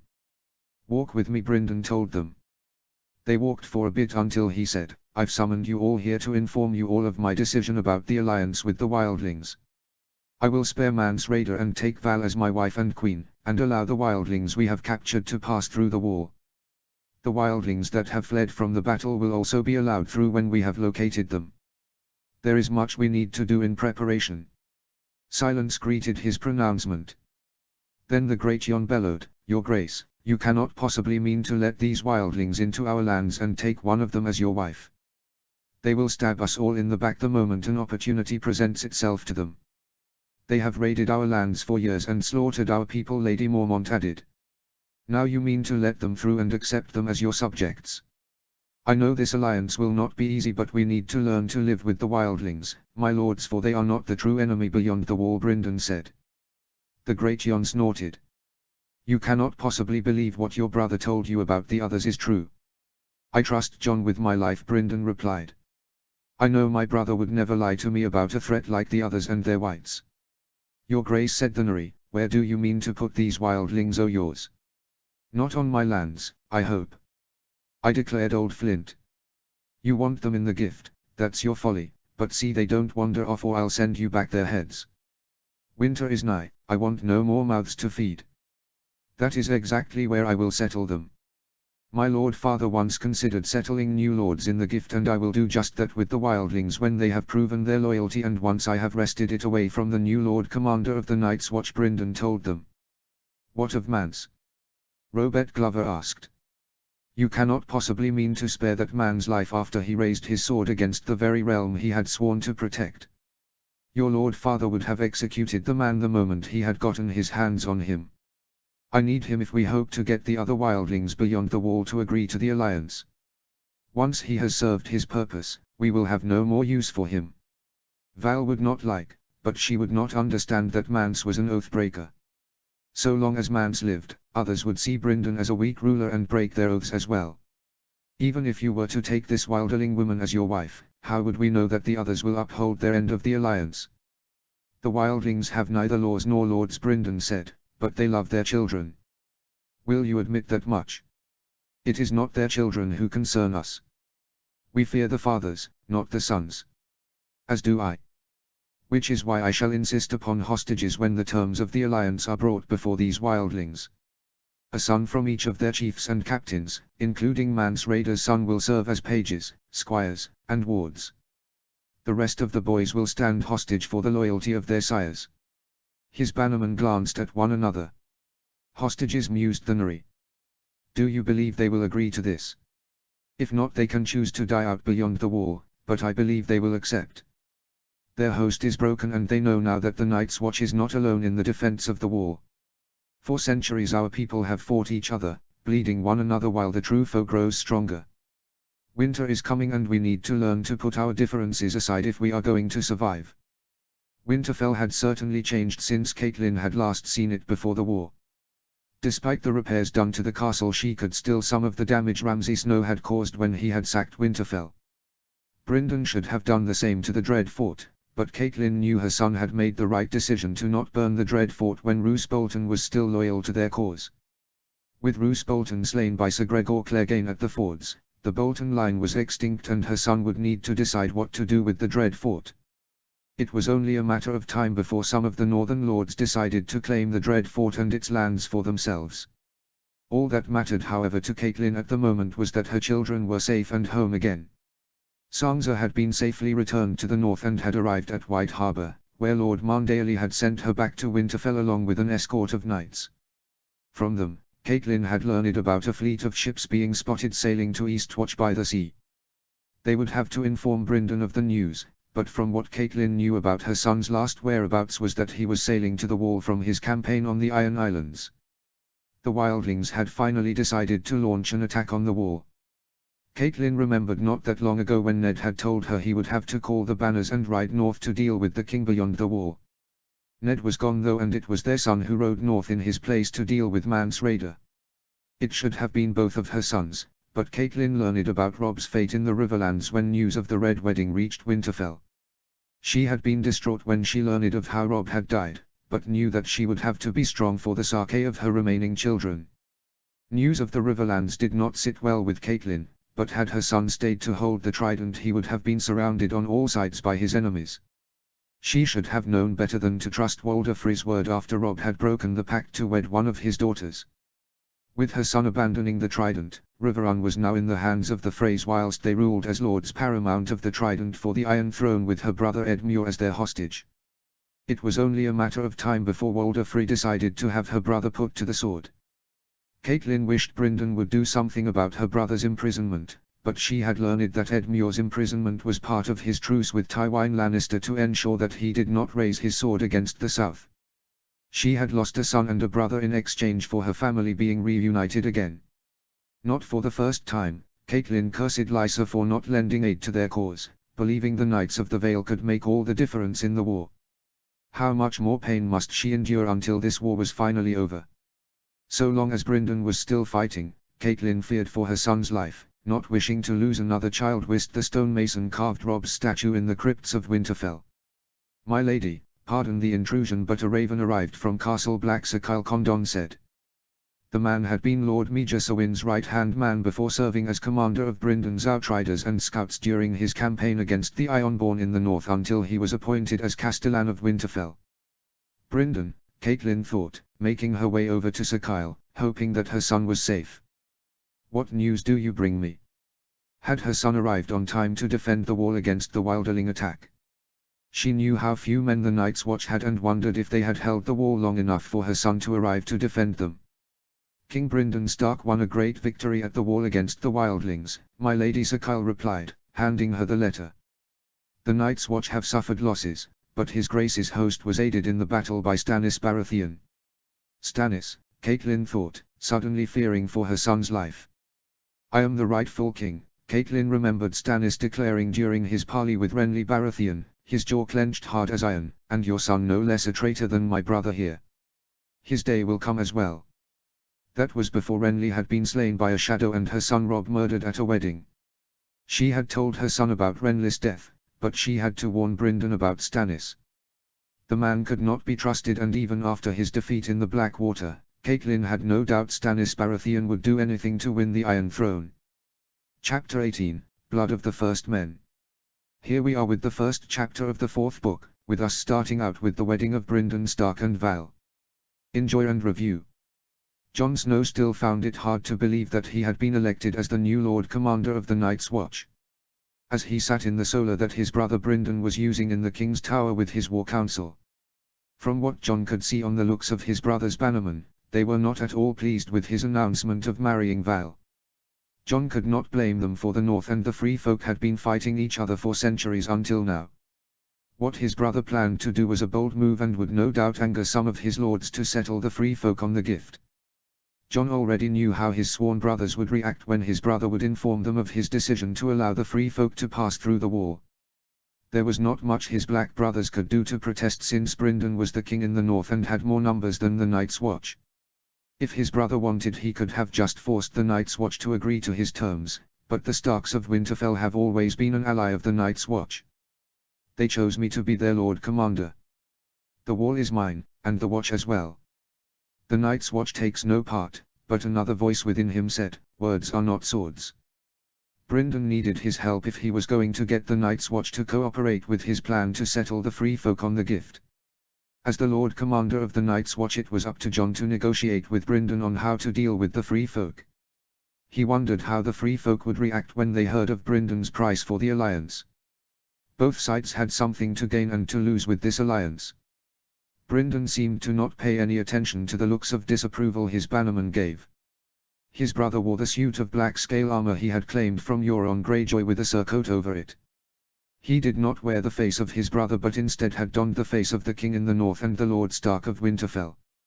Jon recognized most of the lords present in the Solar save for the River Lords and Harry on Karstark, the new Lord of Karhold. Lord Tytos Blackwood, Jason Mallister, and the Blackfish were one of the few lords to abandon the trident when they realized they could not hold it against the strength of Casterly Rock, Highgarden, and Dorne, whilst the rest of the River Lords had bent the knee to the Iron Throne. Lord Commander Brynden greeted. "Thank you for joining us. I trust you know why you have been called here." "I do." Jon already knew before Brynden had informed his bannerman about his decision to let the Free Folk through the wall. His brother wished to discuss about how they would settle the Free Folk on the Gift with most of the holdfasts in the land abandoned and in ruin. There was also the matter about how they would be able to feed them, though Jon had learned that Brynden had brought most of the food and livestock from the Iron Islands after he had wiped the Ironborn out. "First I wish to discuss with you about the wildlings." Brynden frowned. "You rode with these wildlings. Is there any honor in them, do you think?" "Yes," Jon said, "but their own sort of honor, sire." "In Mance Rayder?" "Yes. I think so. In this Tormund of the many names who eluded us after the battle. Tormund Giantsbane seemed to me the sort of man who would make a good friend and a bad enemy, your grace." Brynden gave a curt nod. "I have discussed with my lords about settling the wildlings on the Gift, and they have all agreed to the idea of them paying half of their taxes to Castle Black with the other half to Winterfell. Their sons will also serve as pages, squires, and wards to ensure the loyalty of their sires.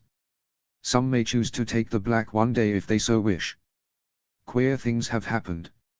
And of Mance. Mance had made his vows to the Night's Watch, then turned his cloak, wed Dalla, and crowned himself king beyond the wall. Mance's life was in Brynden's hands now, and Jon wondered what his brother planned to do with him, as their Lord Father would have executed Mance Rayder for treason and deserting the Night's Watch. For the time being Mance will be allowed to live. We need him if we are to get the other wildlings to agree to the alliance. As we speak, Mance Rayder is delivering my terms to the wildlings we captured during the battle. If they accept, they will be the first of the wildlings to be allowed through the wall and to settle on the Gift. Do you agree to these terms, Lord Commander?" Despite his thoughts about letting Mance live, Jon was glad that his brother understood that the king beyond the wall was more used to them alive than dead. He also wondered if Brynden had spared Mance in order to get Val to agree to their marriage. Jon had rode with the Free Folk that he understood his brother would have to carry Val at sword point to get her to wed him, but it seemed that Val had agreed to the marriage to spare Mance's life. "I agree." Jon wondered what their father and uncle would think of their plan to settle the Free Folk on the Gift were they still here. "Then there is the wedding. With us being too far away from Winterfell, I wish to have the wedding take place at Castle Black. We will need to use your grove of heart trees for the wedding ceremony. It was traditional in the north for the bride to be wed in front of the weirwood tree in the Godswood. They would need to have a strong host of guards to be present, as they would be beyond the wall. I will send my rangers out to secure the area," Jon told him. "Good. With that out of the way, it is time that we all prepared for a wedding. And for Jon to face Stannis Baratheon. As the Lord Commander of the Night's Watch, the task fell onto him to deal with the two kings at the wall whilst keeping the Night's Watch neutral in their war. He was going to be married soon. Not for the first time, Brynden found it hard to believe that his wife was going to be a Wilderling woman, the Wilderling princess, though according to Val she was only Dalla's sister to her people. It was all for the sake of bringing peace for his people and the wildlings, Brynden told himself, knowing that they have fought each other since the wall was built by Brandon the Builder. His bannerman continued to complain about the wedding and his decision to let the wildlings through the wall, saying it was not right for a Wilderling woman to be their queen and lady of Winterfell. Brynden would have to think of something to appease his lords, but for now it would have to wait. As they had discussed earlier, Jon had sent rangers beyond the wall to secure the area around the grove of heart trees where the wedding ceremony would take place. Some had wished for the wedding ceremony to be held behind the wall, with the threat of Tormund Giantsbane and the others lurking about, but Brynden would have none of it, for it was their tradition to be wed in front of a heart tree. He would have had the wedding take place at Winterfell, but they would have to travel many leagues to get there, and they still had to deal with the wildlings massing beyond the wall. 6,000 wildlings had been penned up beyond the wall, the captives Brynden and Stannis Baratheon had taken when their armies had smashed Mance Rayder's patchwork host. They would be the first of the wildlings to witness Brynden take one of their own as his wife and queen, and hopefully their marriage would help seal the peace between his people and the wildlings. There was also some more free folk drifting in most every night, starved half-frozen creatures who had run from the battle beneath the wall only to crawl back when they realized there was no safe place to run to. They would all bear witness to the start of an alliance between the North and the Free Folk. Much to his displeasure, Stannis Baratheon would also be attending the wedding, along with his hand, Davos Seaworth, and the Red Woman. His bannermen did not at all approve of the Red Woman's presence due to her religion and belief that their gods were false and should be burned. If he had it his way, Stannis and his men would on their way back to Eastwatch, but as much as he hated to admit it, Brynden still needed him for their planned journey to Dragonstone to bring the Dragonglass back to the wall. Stannis Baratheon was proving to be a prickly ally, and a restless one. He had ridden down the King's Road almost as far as Queenscrown, prowled through the empty hovels of Mole's Town, inspected the ruined forts at Queensgate and Oakenshield. Each night he walked atop the wall with Lady Melisandre, and during the days he visited the stockades, picking captives out for the Red Woman to question. He does not like to be balked. Were it not for his hand, Brynden wondered if Stannis would have even agreed to their alliance whilst he continued to call himself king in the north. No doubt Stannis would have preferred if Brynden were his Warden of the North and Lord of Winterfell instead. The days of the North serving the South were done however, and Brynden had no desire to bend the knee to any Southron king, even if he had thought about bending the knee to Stannis before. Stannis was nothing more than a doomed pretender in his eyes, and Brynden had no intention with having the North go down with him. Once they got the Dragonglass from Dragonstone delivered to the wall, Brynden would have no more need of the man. For now all Brynden could do was tolerate the man's presence until he was no longer needed. A knock came from the door whilst Brynden put on a grey and white doublet. "It's time, Your Grace," Smalljan announced. "Then we had best not keep them waiting." Brynden glanced at Shadow, who was curled up by the fire resting. "Come, Shadow," Brynden said, and his wolf opened its eyes, got up and followed Brynden out of his solar. It was a 2 hours ride to the Grove, so they had decided to have the wedding ceremony take place at dawn. Once they were wed, Brynden and Val would make their way to where the prisoners were being held before letting them pass through the wall. Once they were all through, they would have the feast before the bedding. Brynden couldn't help but wonder what Val would look like on their wedding day, finding himself drawn to her beauty. There were many guards and rangers posted around the Grove when Brynden arrived, noting that Val would arrive soon after to begin the ceremony. The lords who had fought alongside Brynden and Robb since the Green Fork and the Whispering Woods were present. Stannis was also present, wearing grey plate, with a fur-trimmed cloak of cloth of gold flowing from his broad shoulders. His breastplate had a flaming heart inlaid above his own. Girding his brows was a red gold crown with points like twisting flames. The Red Woman was also beside him, along with Davos Seaworth and his honor guard. Brynden spotted Jon and nodded to his brother before taking his position in front of one of the heart trees. Val soon arrived, tall, fair, and ravishing. She wore a simple circlet of dark bronze, and Brynden was taken aback at how regal she looked. Her eyes were grey and fearless. Beneath an ermine cloak, she wore white and gold. Her honey-blonde hair had been done up in a thick braid that hung over her right shoulder to her waist. The chill in the air had put color in her cheeks. Escorting her was Mance Rayder. As her sister Dalla had died during the battle beneath the wall, it was decided that Mance should give her hand in marriage. "Who comes?" Brynden asked when Val and Mance stood before him. "Who comes before the god?" Mance answered. "Val of the Free Folk comes here to be wed." A woman groaned. "She comes to beg the blessings of the gods." "Who comes to claim her?" "Brynden of House Stark, Lord of Winterfell and King in the North." "I claim her." "Who gives her?" "Mance Rayder, who was her sister's husband." He turned to the bride. "Lady Val, will you take this man?" Val's grey eyes locked onto Brynden's own. "I take this man." She stepped forward, accepting his hand as he offered it to her. They joined their hands before kneeling in front of the heart tree, bowing their heads in token of submission. "May our marriage help to bring the peace between the North and the Free Folk," Brynden prayed, closing his eyes. It was time for them to put the past behind them if they hoped to have a future and survive the coming storm. Once he finished his prayers, Brynden and Val rose up as husband and wife, king and queen. He turned to face Val and undid her cloak, and in its place he fastened a heavy white wool cloak bordered in grey fur, emblazoned with the dire wolf of House Stark. With that done he took her hand and led her to their next destination before the feast. 6,000 captives waited for them when they arrived, watching them approach through the wooden bars of their stockade. All were ragged and half-starved. Wildlings, the 7 kingdoms called them, they named themselves the Free Folk. They looked neither wild nor free, only hungry, frightened, numb. Soon though they would have new homes behind the wall and would become his subjects. It would be up to him to see to it that they kept the peace if they hoped to live behind the wall. Free Folk. Brynden cried out for all of them to hear. Today you are all witnessing history of the union between the North and the Free Folk. Standing beside me is one of your own, whom I have wed and taken as my wife and queen. Your king, Mance Rayder, by now has informed you all of the terms of this alliance. Swear me your loyalty, and I promise you food, land, and justice. Open the gates. Open the gates, bellowed the great Jon, his voice booming off the wall. Open the gates, echoed the Blackfish, commanding the guards. Open the gates, cried the commanders. Men scrambled to obey. Sharpened stakes were wrenched from the ground, planks were dropped across deep ditches, and the stockade gates were thrown wide.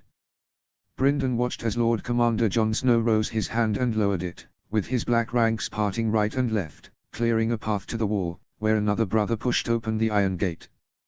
This is no trick, Brynden told them. It is a new life that awaits you all behind the wall. And soon they all began to come forward.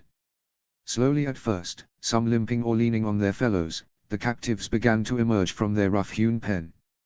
Hesitant, wary of some trap, the first few prisoners edged across the planks and through the ring of the stakes, toward Brynden, Val, and the wall. More followed, when they saw that no harm had come to those who went before. Then more, until it was a steady stream.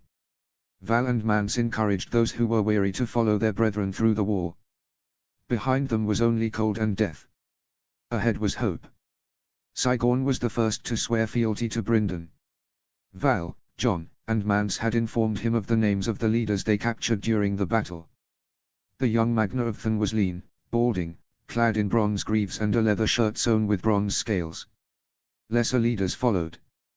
2 clan chiefs of the Hornfoot men, whose feet were black and hard. An old wise woman revered by the peoples of the Milkwater. A scrawny dark-eyed boy of 2 and 10, the son of Alfin Crowkiller. Horlek, brother to Harmadog's head, with her pigs.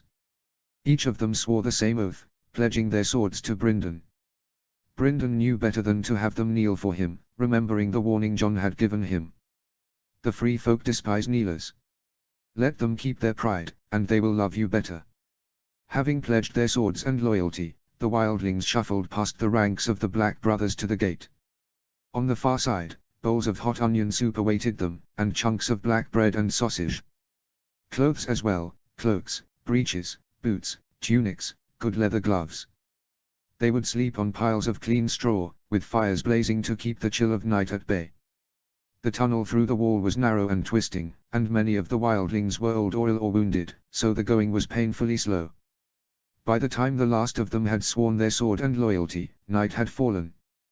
The few giants and mammoths that were captured were told to go to Eastwatch due to them being too big to fit through the tunnels. Now it was time for the feast. Come, my queen. Brynden took Val's hand and led her through the tunnel with his honor guard following them.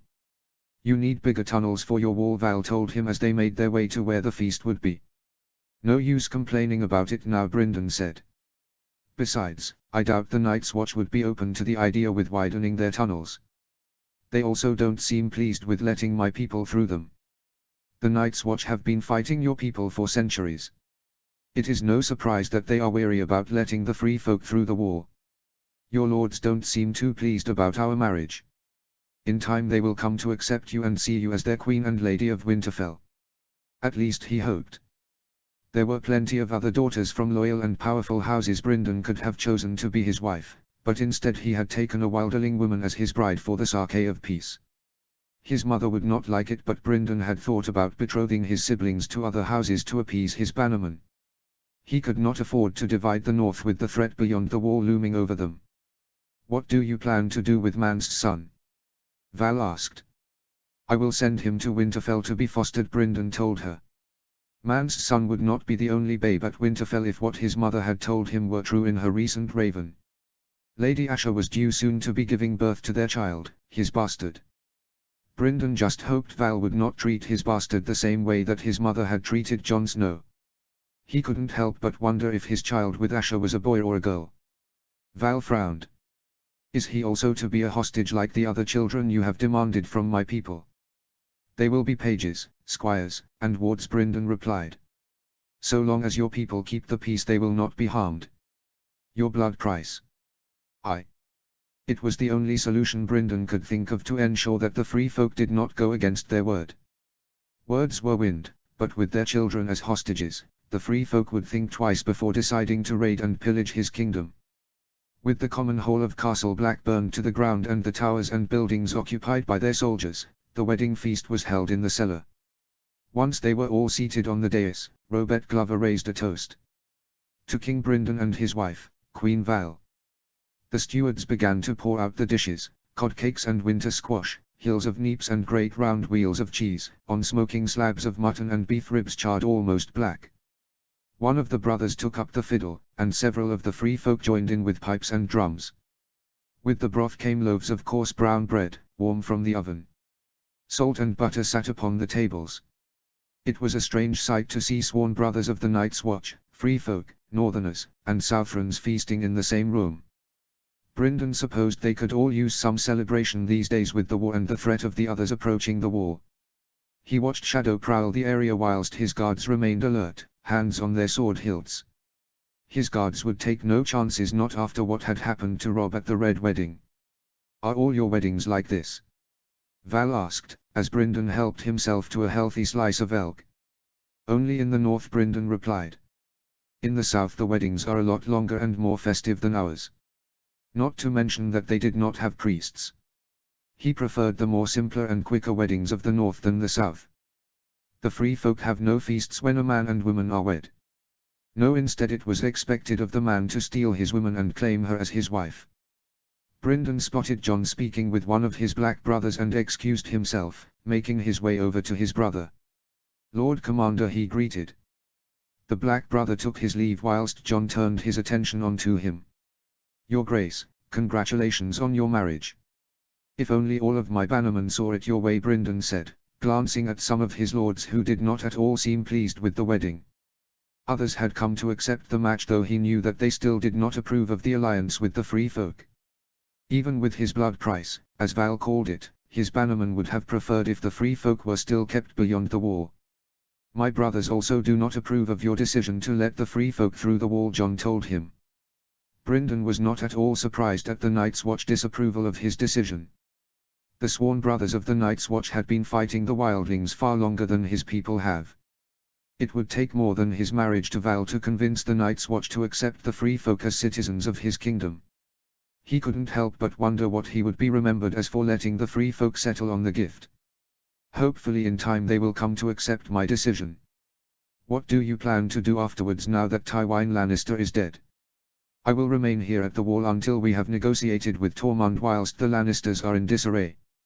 If the tales coming up the King's Road could be believed, the King's hand had been murdered by his dwarf son whilst sitting on a privy. Brynden found Lord Tywin's death to be a fitting end to his life, to die by the hands of his own son.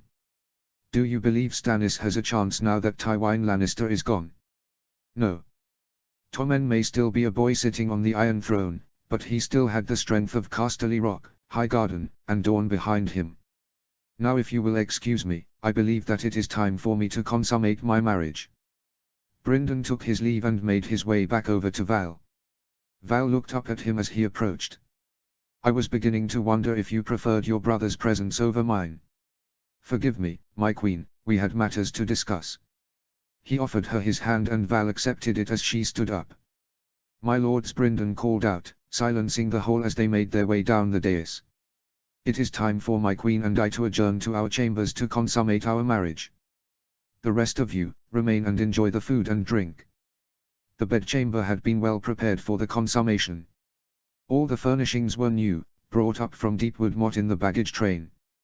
The canopy bed had a feather mattress and drapes of blood-red velvet. The stone floor was covered with wolfskins. A fire was burning in the hearth, a candle on the bedside table.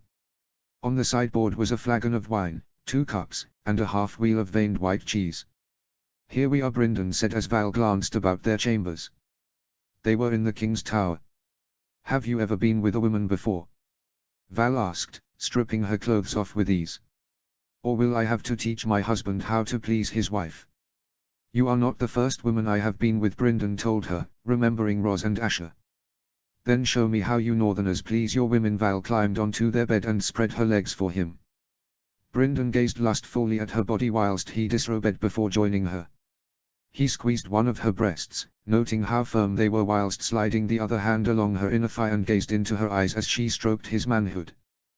Brindon leaned down and pressed his lips against hers before easing himself inside her, losing himself to the moment of pleasure with the woman who was now his wife and queen. Chapter 19, A Feast for Crows. So as you guys know already, I'm pulling events that happen in the 5th book to the 4th one. I also have at least 2 battles planned for the 4th book, maybe 1 more.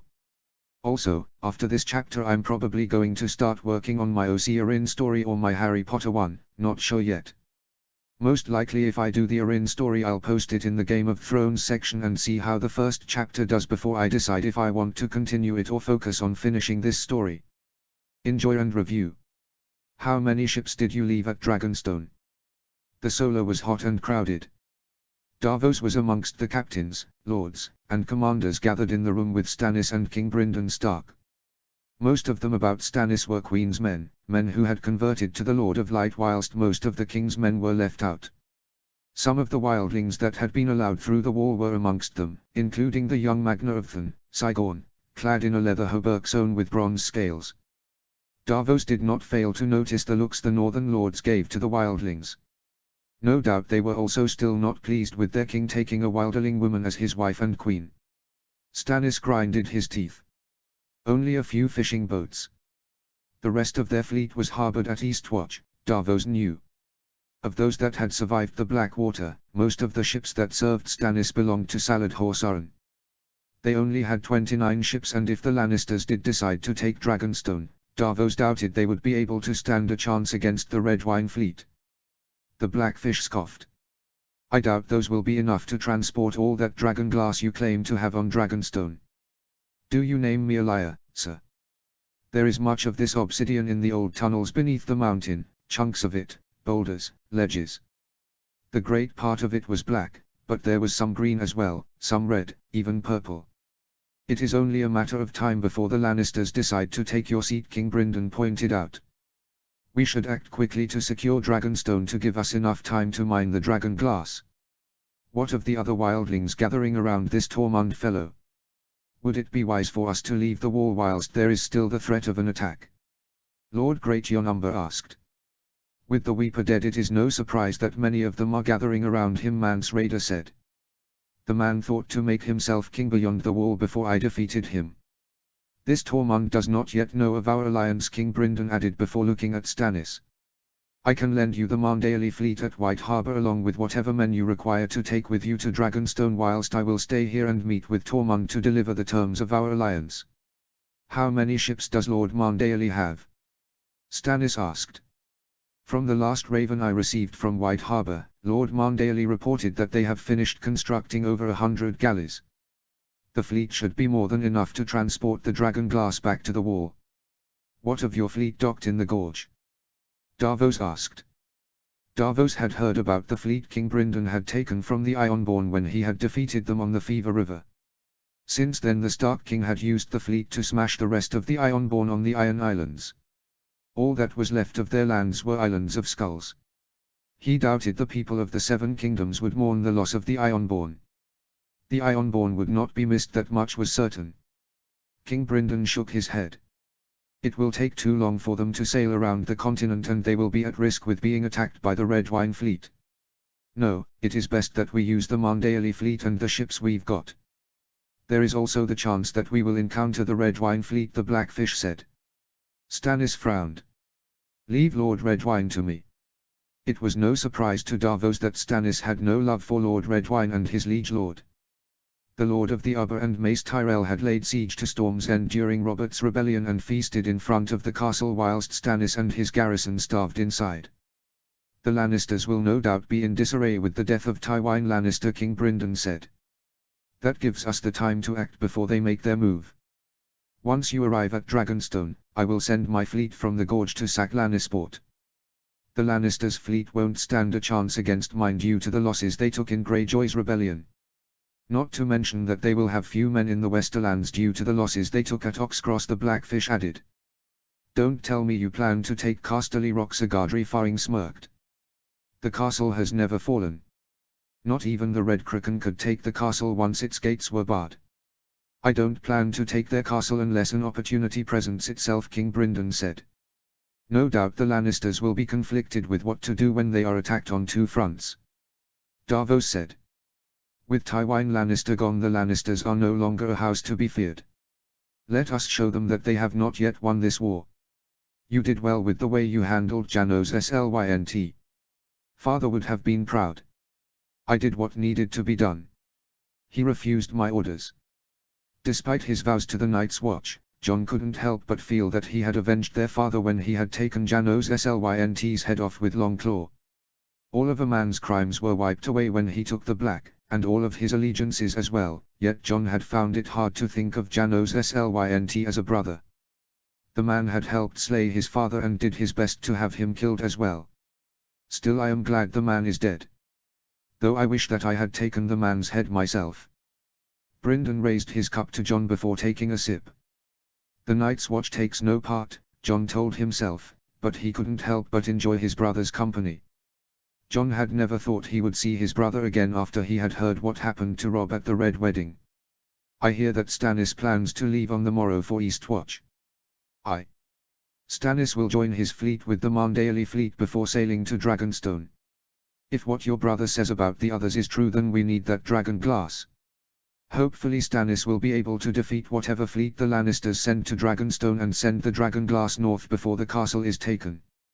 Let us pray that Stannis succeeds.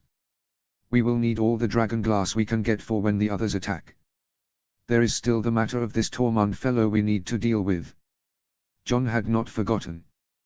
Though they had no idea where Tormund was, Mance believed that many of the free folk would flock to him with the Weeper slain by his brother at the Bridge of the Skulls. Mance would not at all be surprised if all of the fighters that had fought beneath the wall would follow Tormund. Bowen Marsh had insisted they seal the gates, but Jon would have none of that. As much as his brothers refused to accept it, the free folk were now a part of the realm with Brynden's marriage to Val and letting the survivors of the battle beneath the wall through their gates. His brothers had been none too pleased when Brynden had taken the gift and the new gift away from them with Jon's permission and given them to the free folk. How do you mean to deal with him? None of my rangers have been able to find him. My bannermen will not like it, nor will your brothers, but I mean to send Mance out to find Tormund and present my terms to him. Then we shall see if Mance does indeed know the haunted forest better than any of your rangers. They would not like that indeed. Jon could already imagine the looks on their faces when Brynden informed them of his decision to send Mance out beyond the wall. The Northern Lords were already not pleased with their king's decision to allow Mance to live when they had insisted that he behead the traitor, as their father would have done. In a different time, Jon was certain his brother would have executed the king beyond the wall, but as much as he hated to admit it, they needed Mance to help convince the free folk to agree to their alliance. Despite what Brynden's bannermen and Jon's brothers thought of the alliance, Jon was grateful that Brynden believed him and understood the importance of letting the free folk through the wall. How do you know he won't just launch another assault on the wall with Tormund's host? It was not that long ago that Mance had been attacking the wall. Jon just hoped that his brother was not putting too much trust in the Wilderling king. You forget that I have his son, Brynden reminded him. Jon had not forgotten and had no doubt that his brother would not hesitate to go through with his threat. His brother had certainly acquired a reputation for his ruthlessness to his enemies, as the Ironborn had learned when he had wiped them out for invading the north. There were times he found it hard to believe that his brother was capable of such an act, but the Ironborn were gone and their castles razed to the ground. I doubt that we'll be able to please your bannermen when they learn of your decision. So far they have proven to not be pleased at all with any of my decisions regarding the wildlings. They also continue to have doubts of the threat beyond the wall. Jon was not at all surprised they did not believe him. Only King Stannis and Brynden believed his word about the others and the threat they posed to Westeros. The only way Brynden's bannermen would believe him was if they saw it for themselves. He doubted they would ever trust the word of a wildling should they question one of them. Once they saw the others with their own eyes, then they would believe the threat beyond the wall was real. Will Lady Melisandre be accompanying Stannis to Dragonstone? Jon asked. Brynden shook his head, frowning. The Red Woman has decided to remain here at the wall with the Night's Watch. That was the last thing Jon Snow would have wanted, but there was nothing he could do about it now. He doubted King Stannis would listen to his objections with him getting ready to march for Eastwatch. He would have no choice but to tolerate Melisandre's presence until King Stannis returned from Dragonstone. Jon was surprised that King Stannis had not insisted that Lady Melisandre accompany him to Dragonstone. Lady Melisandre wore no crown, but every man there knew that she was Stannis Baratheon's real queen, not the homely woman he had left to shiver at Eastwatch by the sea. He wondered if Queens Lys and their daughter would instead accompany King Stannis, but doubted that would happen. What did your bannermen have to say about that? Jon asked. I think we both know the answer to that question, Lord Commander Brynden replied. None of them are fond of the Red Woman with her fires and this grim god of hers. Men love to complain about their wives and lords, Lord Commander Mormont told me once. Those without wives complain twice as much about their lords. They'll have a deal more to complain about when I send Mance out. So long as Mance does his part, your bannerman need not worry. Mance cares about his son and his people. He knows that this alliance is his best chance at saving the free folk, Jon pointed out. Brynden sighed, scratching his head.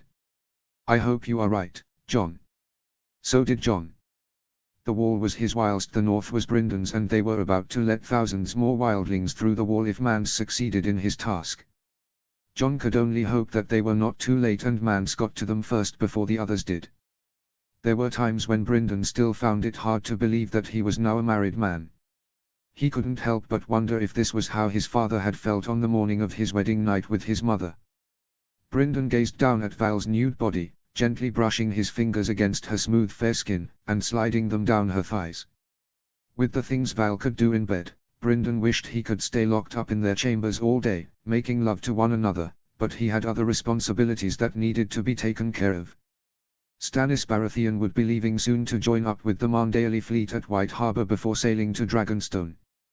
Brynden was glad to be rid of the Southrons, but had been none too pleased when he learned that the Red Woman would be remaining behind at the wall with them. So long as she did not try to burn anyone, Brynden would tolerate her presence, for she was still a guest of the Night's Watch. There was also the matter of Tormund Giantsbane, and Brynden knew that he would have to deal with him sooner or later.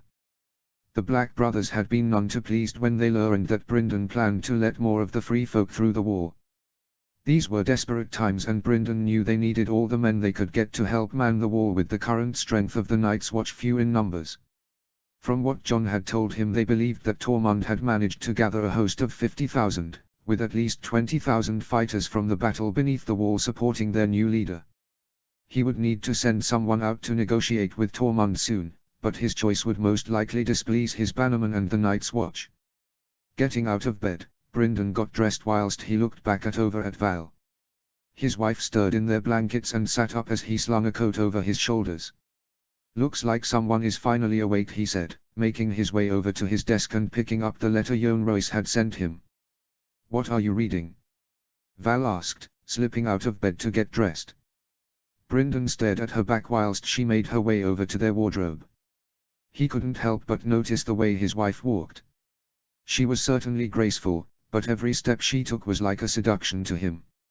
Val could turn the heads of any men in the world with the way she walked and looked. A letter from the Vale. More of a declaration, rather than a letter. The Lord's Declarant, Bronze Yohn called himself, along with those that followed him, including Lady Anya Waynwood, Lord Gilewood Hunter, Lord Horton Redfort, Lord Benedar Belmore, and Sir Simon Templeton. From what Brynden had gathered from the letter, the Lords Declarant were intent on removing the Lord Protector of the Vale, Petyr Baelish, from power after the mysterious death of his aunt Lysa. Brynden had no love for the Vale after they had refused to aid their cause during the war, hiding behind their mountains whilst Northmen and Rivermen bled in the Riverlands. Against us? Brynden shook his head. No. They mean to remove Littlefinger from power by any means necessary. Who is this Littlefinger? A man who is of no concern to us. Brynden crushed the letter in his hand and dropped it onto the floor. As much as he hated to admit, they could use the Vale's aid in the wars to come, but he wondered if they would with some of the Vale Lords massing their armies at the Eyrie.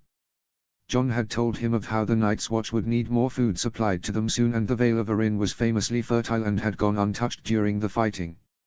He wondered if the Vale would join his cause if he offered the hand of one of his siblings in marriage.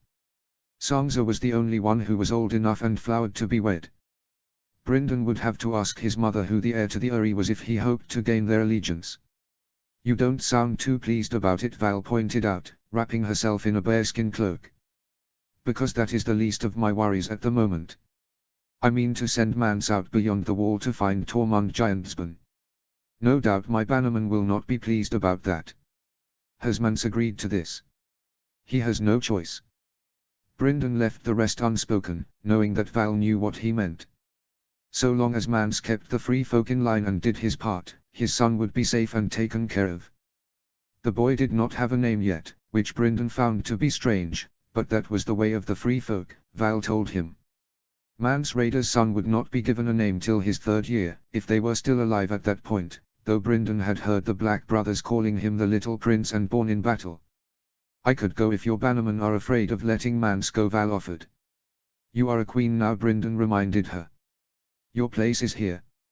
I am not like your Southron ladies but a woman of the free folk. I can find them just as well as Mance can or any of your crows. I do not doubt it, but the answer is no, I will not risk it. Val could be stubborn when she wanted to be, but she had to understand now that she was a queen, not just a woman of the free folk. Besides, Mance knows Tormund and will be able to convince him to agree to our terms. Val frowned. You still have much to learn about the free folk, Brynden Stark. Another time. For now, Brynden needed to see Mance and deal with his bannerman afterwards. Taking his leave, Brynden left Val in their solar, heading to the gate where Mance would be waiting for him. Mance waited for Brynden's arrival by the gate, beside a Garon, saddled and bridled. Jon Snow along with a few of his brothers and some of Brynden's bannermen were there as well. The displeased looks his bannerman gave him did not go unnoticed. Brynden would have to deal with them later once Mance was on his way to find Tormund. The king in the north graces us with his presence at last, Mance said, as Brynden made his way over to them. Brynden ignored Mance's tone. You have sufficient food. Oh aye, hard bread, hard cheese, oat cakes, salt cod, salt beef, salt mutton, and a skin of sweet wine to rinse all that salt out of my mouth. I will not die of hunger. Then it's time you were away. You have my word, Wolf King. I will return, with Tormund or without him. Mance glanced at the sky. Look for me on the first day of the full moon. I will, and don't forget that I have your son. Brynden hoped that would at least ease his bannerman's fear that Mance would use Tormund's host to mount another attack on the wall. You don't need to remind me. See to it that my son is safe whilst I am away. You have my word. And you have mine. The road beneath the wall was dark as Jon Snow and his black brothers led the way with torches in their hands. One of the brothers had the keys for the 3 gates, where bars of black iron as thick as a man's arm closed off the passage. Spearmen at each gate knuckled their foreheads as they passed. When they emerged north of the wall, through a thick door made of freshly hewn green wood, the king beyond the wall paused for a moment to gaze out across the snow-covered field where Brynden and Stannis Baratheon had won their battle. Beyond, the haunted forest waited, dark and silent. Tell Tormund what I've said. Brynden said. He may not heed your words, but I'll convince him. Tell your kneelers that they need not fear about me attacking their wall. Bring me Tormund Giantsbane and they might start to trust you. Mance chuckled. I doubt they'll trust me that easily. He wheeled the Garon toward the north. The first night of the full moon, then. Brynden watched him ride away, wondering if Mance would indeed keep his word. I hope you know what you are doing, Jon said, as Mance vanished behind a stand of soldier pines. So do I. As they made their way back through the wall, Jon informed him of an interesting tale, of a woods witch called Mother Mole. "What do you know about this, Mother Mole?" Brynden asked his brother. "Supposedly she made her home in a burrow beneath a hollow tree. Whatever the truth of that, she had a vision of a fleet of ships arriving to carry the free folk to safety across the narrow sea. Thousands of those who fled the battle were desperate enough to believe her. Mother Mole has led them all to Hardham, there to pray and await salvation from across the sea." "Hardham?" Brynden frowned. "I remember old Nan used to tell us stories about that cursed place. Why would they go there?" "Hardham sits on a sheltered bay and has a natural harbour deep enough for the biggest ships afloat. Wood and stone are plentiful near there. The waters teem with fish, and there are colonies of seals and sea cows close at hand." "You want us to go there, don't you?" Brynden asked. Jon nodded his head. "Cotter Pike's galleys sail past Hardham from time to time. He tells me there is no shelter there but the caves. The Screaming Caves, his men call them. Mother Mole and those who followed her will perish there, of cold and starvation. Hundreds of them. Thousands. We'll need more ships than the ones the Night's Watch have at Eastwatch to transport them. I'll see if Lord Marndaly could spare some galleys for us to use." "Have you spoken to your brothers about it yet?" "Not yet," Jon replied. "We are treading on thin ice with this alliance," Jon Brynden said. "Even with my marriage to Val and holding the children as hostages, my bannermen still do not trust their new allies. The same goes for my brothers. I'm certain you have heard of what some of the men are calling us. That we are both half-wilderling, turncloaks who mean to sell the realm to our raiders, cannibals, and giants." Brynden knew all about what some of his men and bannermen said of him. Some still did not trust Jon's word about the threat beyond the wall and thought Brynden was mad to believe him. Jon sighed, glancing back at his brothers and Brynden's bannermen. "I will speak with my brothers later about the matter of Hardham. I wanted to speak with you first about it because they also deserve to have a chance to be let through the wall. They won't be pleased about it, that much is certain." It was still dark when Brynden returned to his solar in the King's Tower.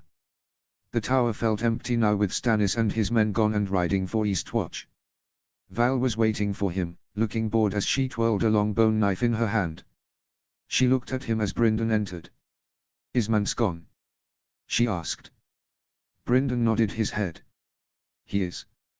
What did your lords have to say about that?" "I have not spoken to them yet. For now I am more interested in you." Val smirked as Brynden took off his cloak. "Now I know why you didn't want me to go. Can't go one night without me warming your bed, can you?" Brynden chuckled. "I'd rather be inside of you than deal with my bannerman." He went to her and helped her out of her clothes whilst she unlaced him. Brynden could feel his manhood throbbing as Val took it in her hands and stroked it. He then took her by the hips and lifted her into the air before entering her. Val moaned, wrapping her around his shoulders as he thrust himself inside of her. All his worries about Mance and dealing with his bannerman were gone as Brynden took her. He soon spilled his seed inside of her and they both collapsed onto their bed. As much as he wanted to remain in bed with Val, Brynden knew he would have to face his bannerman sooner or later. It was moments like these that Brynden wished that Robb were still alive and king whilst he was still a prince and his only focus was dealing with their enemies. Those days were gone now and the North and his bannermen were his to deal with. Chapter 20, Eyes of the Wolf. Did you guys miss me? Sorry for taking a while with this chapter. As I diverge more from the books it takes a while for me to get started writing on the next chapter, not to mention that I was busy planning on how the two battles for this book will go. Anyways, enjoy and review. It was hard for Jaime to imagine a man like Stannis Baratheon making common cause with Brynden Stark whilst he still called himself a king. What made Jaime even more curious was that Brynden Stark had allowed the wildlings through the wall and taken one of them as his wife. He never thought the Black Wolf would be as foolish as the young wolf to take a savage as his wife. Brynden Stark however was the least of his worries at the moment. It had been a few days since Lord Tywin Lannister's funeral procession had departed King's Landing through the Gate of the Gods. Cersei had tasked Jaime with taking Dragonstone from Lord Stannis whilst he was still in the north at the wall. She had been giddy as a maiden when she learned that Stannis had abandoned Dragonstone, certain that he had finally given up the fight and sailed away to exile. When word came down from the north that he had turned up again at the wall, forming an alliance with Brynden Stark, her fury had been fearful to behold. Jaime recalled the last meeting he had with Cersei before leaving the Red Keep. Even a crippled lion may inspire fear, Cersei had told him. I want Dragonstone. I want Roland Storm chained or dead. His sister liked to think of herself as Lord Tywin with teats, but she was wrong. Their father had been as relentless and implacable as a glacier, where Cersei was all wildfire, especially when thwarted. Still, Jaime was glad that he was finally doing something other than guarding Tommen and watching him put seals on every paper that was put in front of him. Part of him was also glad to put King's Landing behind him. He had no taste for the company of the lickspittles and fools who surrounded Cersei. The smallest council, they were calling them in Flea Bottom, according to Adamar Brand. 40 knights and as many esquires awaited him outside the Red Keep's stables. Half were Westermen sworn to House Lannister, the others recent foes turned doubtful friends. Sir Dermot of the Rainwood would carry Tommen's standard, Red Ronnet Connington the white banner of the Kingsguard. A page, a piper, and a Peccalidon would share the honor of squiring for the Lord Commander. Keep friends at your back and foes where you can see them, Sumner Crickehall had once counseled him. Or had that been father? The soldiers who had crowded the city's gambling dens and pot shops were largely gone now. Garland the Gallant had taken half the Tyrell strength back to Highgarden, and his lady mother and grandmother had gone with him. The other half had marched south with Mace Tyrell and Mathis Rowan to invest Storm's End. As for the Lannister host, 2,000 seasoned veterans remained encamped outside the city walls, awaiting the arrival of Paxter Redwyne's fleet to carry them across Blackwater Bay to Dragonstone. Lord Stannis appeared to have left only a small garrison behind him when he sailed north, so 2,000 men would be more than sufficient, Cersei had judged. They were his to command, Jaime thought. The rest of the Westermen had gone back to their wives and children, to rebuild their homes, plant their fields, and bring in one last harvest. Cersei had taken Tommen round their camps before they marched, to let them cheer their little king. She had never looked more beautiful than she did that day, with a smile on her lips and the autumn sunlight shining on her golden hair.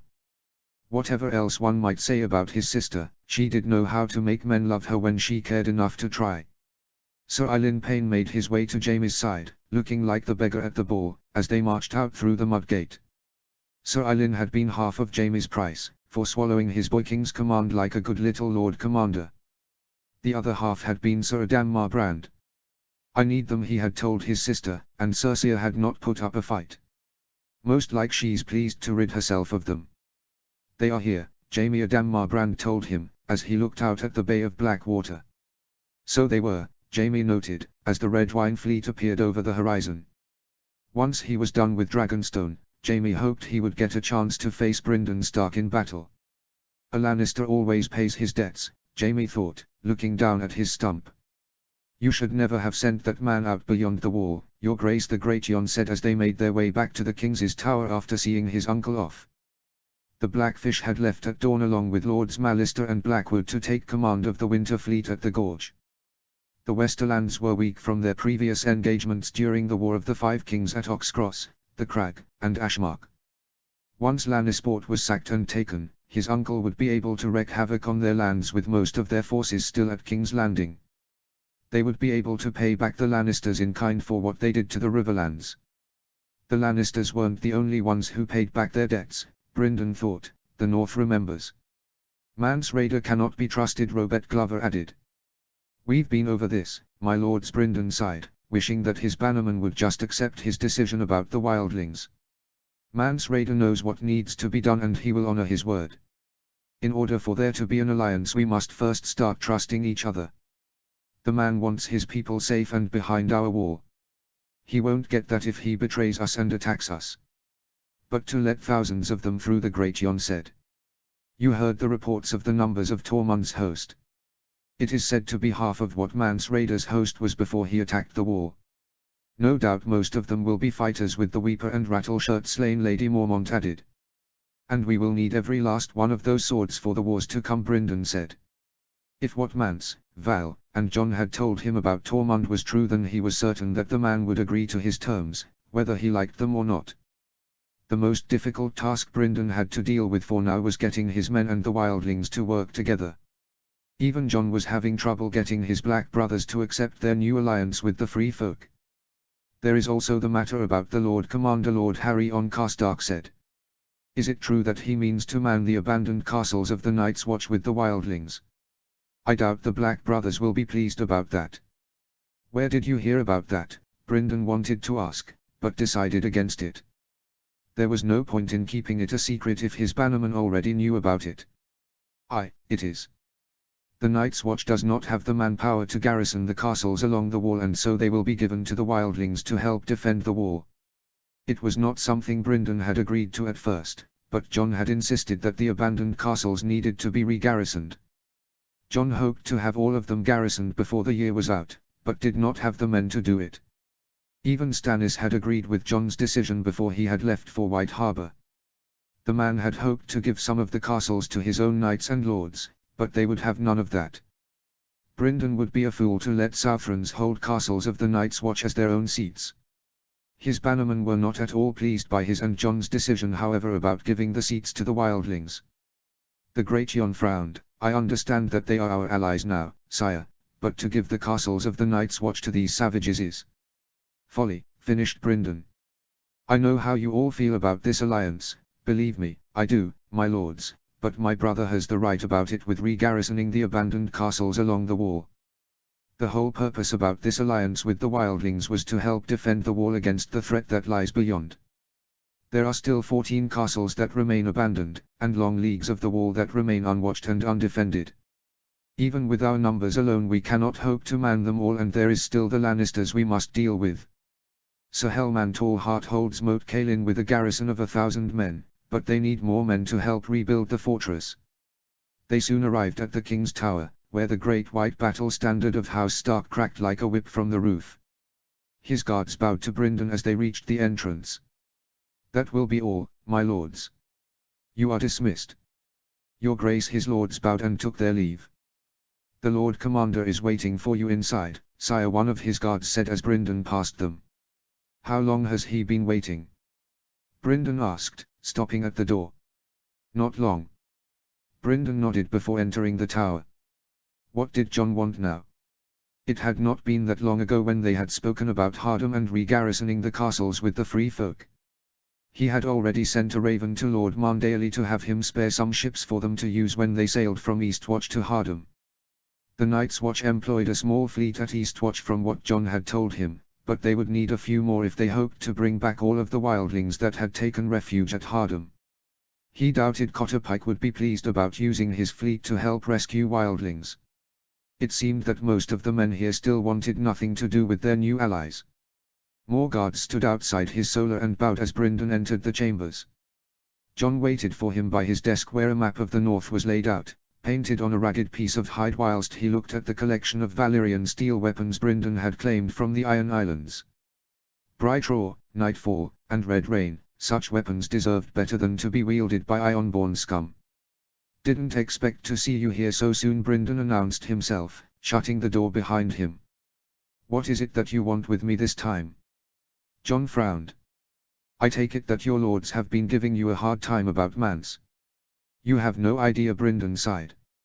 Father and Robb made ruling seem a lot easier than it is. He sat down at his desk, massaging his forehead. There are some moments when I wonder if I made the right decision to let the wildlings through the wall. Not to mention that my lords have still yet to accept Val as their queen. He wouldn't be surprised if they believed his decision to marry Val was just like Robb breaking his oath to Walder Free and marrying Jane Westerling. You aren't the only who is still getting used to being in command. One of my brothers, Samwell Tarly, told me that it's like putting on new clothes. The fit feels strange at first, but once you've worn them for a while you get to feeling comfortable. If only it were that easy. I'd rather be in the Riverlands fighting the Lannisters or even sailing to Dragonstone with Stannis than being stuck up here and ruling. Robb was born to lead, not me. The battlefield was where I belonged, leading Robb's armies against our enemies. There were times when he wished that he was no king or prince, but the second son of Eddard Stark. It should have been father or Robb dealing with the wildlings at the wall and the grievances of their bannermen. Who would ever have guessed that you and I would be the king in the north and the Lord Commander of the Night's Watch? Jon smiled. We were both chosen, whether we wanted it or not, Brynden admitted, smiling. I still have yet to figure out why you are here, Jon. It's about the food supplies.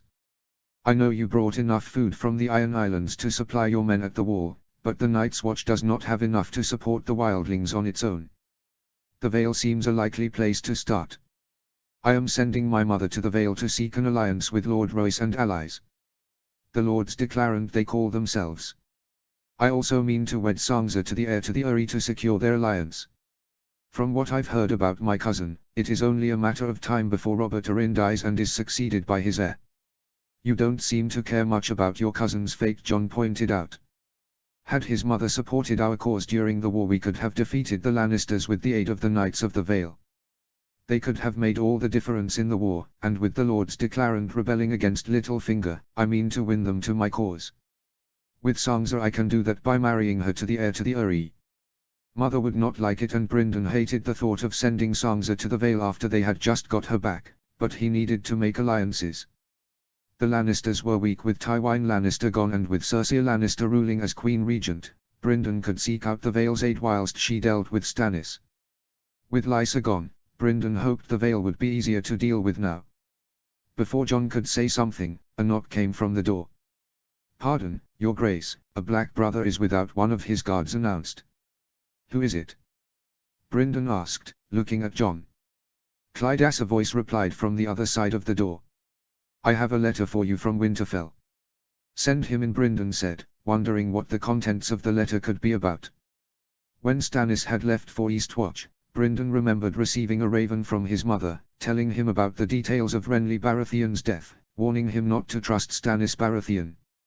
As if he needed to be told that when he was just using Stannis until he no longer had any more use of him. The door swung open and Clydas entered to deliver the letter to Brynden. He bowed to him and Jon before swiftly taking his leave. "Another letter from my mother," Brynden told Jon as he unsealed it. His eyes widened as he read the letter. "What is it?" Jon asked. "It would seem that I have a daughter," Brynden replied, placing the letter on his desk, watching it curl up. "Her mother died giving birth to her." Brynden found it hard to believe that a woman like Asha Greyjoy would die during childbirth. Then again, it was not unheard of women dying whilst giving birth. His own mother's mother had died during childbirth as well. Still, Brynden couldn't believe that a woman like Asha would go out like that. He doubted she would have forgiven him for what he did to the Iron Islands had she lived, but the Ironborn had sealed their fate when they decided to invade the north. Jon frowned. "You have a bastard." It was not something that I had intended when I had taken Asha into my bed. Their daughter must have been conceived on the night Brynden had taken her after he had learned what Theon had done to Winterfell. Brynden understood why Jon was not pleased with the news, as he knew what it was like to grow up as a bastard. "How do you think Val will take the news?" Brynden had no idea how the free folks culture worked when it came to bastards, and couldn't help but wonder how Val would react when she learned about his daughter. "I do not know. You will have to find out yourself when you tell her." "Are you angry with me because I have a bastard?" Brynden asked. He knew how strongly his brother felt against fathering a bastard himself. "No, just disappointed." "What is your daughter's name?" "Lyanna." The king's voice was choked with anger. "You are a worse pirate than Saladhor Saren." Davos watched as Stannis dealt with the envoy the Iron Bank had sent to them. He couldn't believe how much of a fool Cersei Lannister was to defer the payments the Iron Throne owed to the Iron Bank of Braavos. Could the Lannisters truly be so foolish? The Iron Bank of Braavos had a fearsome reputation when collecting debts. When princes failed to repay the Iron Bank, new princes sprang up from nowhere and took their thrones. As the pretender Tommen was about to learn. No doubt the Lannisters had good reason for refusing to honor King Robert's debts, but it was folly all the same. "My brother's debts," Stannis muttered. "Joffrey's too, though that base-born abomination was no kin to me." "Your Grace," the banker said softly. "Pardon, but your ink has frozen." "Perhaps a bit of heat." "I know a quicker way." Stannis drew his dagger. His king laid the blade of the knife against the ball of his left thumb, and slashed. "There. I will sign in mine own blood. That ought to make your masters happy. If it please your Grace, it will please the Iron Bank." Stannis dipped a quill in the blood welling from his thumb and scratched his name across the piece of parchment. You will depart today. We will be sailing soon to Dragonstone. You are lucky to have caught us when you did. The Braavos slipped the roll of parchment inside a wooden tube. I hope to have the honor of calling on your grace again when you are seated on your iron throne. You hope to have your gold, you mean. Save your pleasantries. It is coin I need from Braavos, not empty courtesy. Tell the guard outside I have need of Justin Massey. It would be my pleasure. The Iron Bank is always glad to be of service. The banker bowed. It seems I owe Brynden Stark one for having us wait here at White Harbor whilst the Blackfish sails with the Winter Fleet to Lannisport, Stannis said once the Braavos left the room. The Lannisters will have no choice but to split their forces once they learn of the attack in the west, Davos pointed out. They are fools to have refused repaying their debts to the Iron Bank, Stannis said. In the end they always get their money back, one way or the other. And what of Brynden Stark? Have you decided how to deal with him when we are done with Dragonstone? The North is behind him and will never back a Southron king, Davos said. Stannis had been none too pleased with the alliance he had made with Brynden Stark whilst he called himself king, but the true threat that lied beyond the wall had forced him to swallow his pride and agree to the alliance. Davos knew however that once he won the Iron Throne, Stannis would want to deal with Brynden Stark and force him to give up his crown or be destroyed. He only hoped that the same fate that had befallen Renly did not happen to Brynden Stark, for he had warned Stannis that his men would put them all to the sword should they try anything on him. Stannis frowned. We need not worry about Brynden Stark. I will deal with him when the time comes, as I will deal with all usurpers. Sir Justin then entered the room. This knight was fair, with a neatly trimmed blonde beard and thick straight hair so pale it seemed more white than gold. His tunic bore the triple spiral, an ancient sigil for an ancient house. One of the Queen's men, Davos noted. I was told your grace had need of me, Massey said, from one knee. Stannis nodded. You shall accompany the banker across the narrow sea. If there is to be a battle, my place is here with you. Your place is where I say it is. I have 500 swords as good as you, or better, but you have a pleasing manner and a glib tongue, and those will be of more use to me at Braavos than here. The Iron Bank has opened its coffers to me. You will collect their coin and hire ships and sell swords. A company of good repute, if you can find one. The Golden Company would be my first choice, if they are not already under contract. Seek for them in the disputed lands, if need be. But first hire as many swords as you can find in Braavos, and send them to me by way of Eastwatch. Archers as well, we need more bows. Sir Justin's hair had fallen down across one eye. He pushed it back and said, the captains of the free companies will join a lord more readily than a mere knight, your grace. I hold neither lands nor title, why should they sell their swords to me? Go to them with both fists full of golden dragons, the king said, in an acid tone. That should prove persuasive. 20,000 men should suffice. Do not return with fewer. Sire, might I speak freely? So long as you speak quickly. Your grace should go to Braavos with the banker. That was the wrong thing to say. Is that your counsel? That I should flee? The king's face darkened. That was your counsel on the Blackwater as well, as I recall. When the battle turned against us, I let you and Hawk chivvy me back to Dragonstone like a whipped cur. The day was lost, your grace. That was what you said. The day is lost, sire. Fall back now, that you may fight again. And now you would have me scamper off across the narrow sea. To raise an army, as Bittersteel did after the Battle of the Redgrass Field, where Demon Blackfyr fell. Do not prate at me of history, sir. Demon Blackfyr was a rebel and usurper, Bittersteel a bastard. When he fled, he swore he would return to place a son of demons upon the Iron Throne. He never did. Words are wind, and the wind that blows exiles across the narrow sea seldom blows them back. That boy Viserys Targaryen spoke of return as well. He slipped through my fingers at Dragonstone, only to spend his life wheedling after sellswords. The beggar king they called him in the free cities. Well, I do not beg, nor will I flee again. I am Robert's heir, the rightful king of Westeros. My place is with my men. Yours is in Braavos. Go with the banker, and do as I have bid. As you command, Sir Justin said. It may be that we shall lose this coming battle, the king said grimly. In Braavos you may hear that I am dead. It may even be true. You shall find my sellswords nonetheless. The knight hesitated. Your grace, if you are dead, you will avenge my death, and seat my daughter on the Iron Throne. Or die in the attempt. Sir Justin put one hand on his sword hilt. On my honor as a knight, you have my word. For all their sakes, Davos hoped that Stannis was wrong and that they survived their battle with the Lannisters at Dragonstone. Do you have to go? I must, your brother has given me an order, Catelyn told Bran. Her king, she reminded herself, wishing that Robb was still alive, but he was gone and Brynden had succeeded Robb as the king in the north. She hoped that Brynden received her raven about Lyanna's birth and the death of Asher Greyjoy. You are the Lord of Winterfell now whilst I am away and your brother is at the wall, the Prince of Winterfell, Catelyn thought.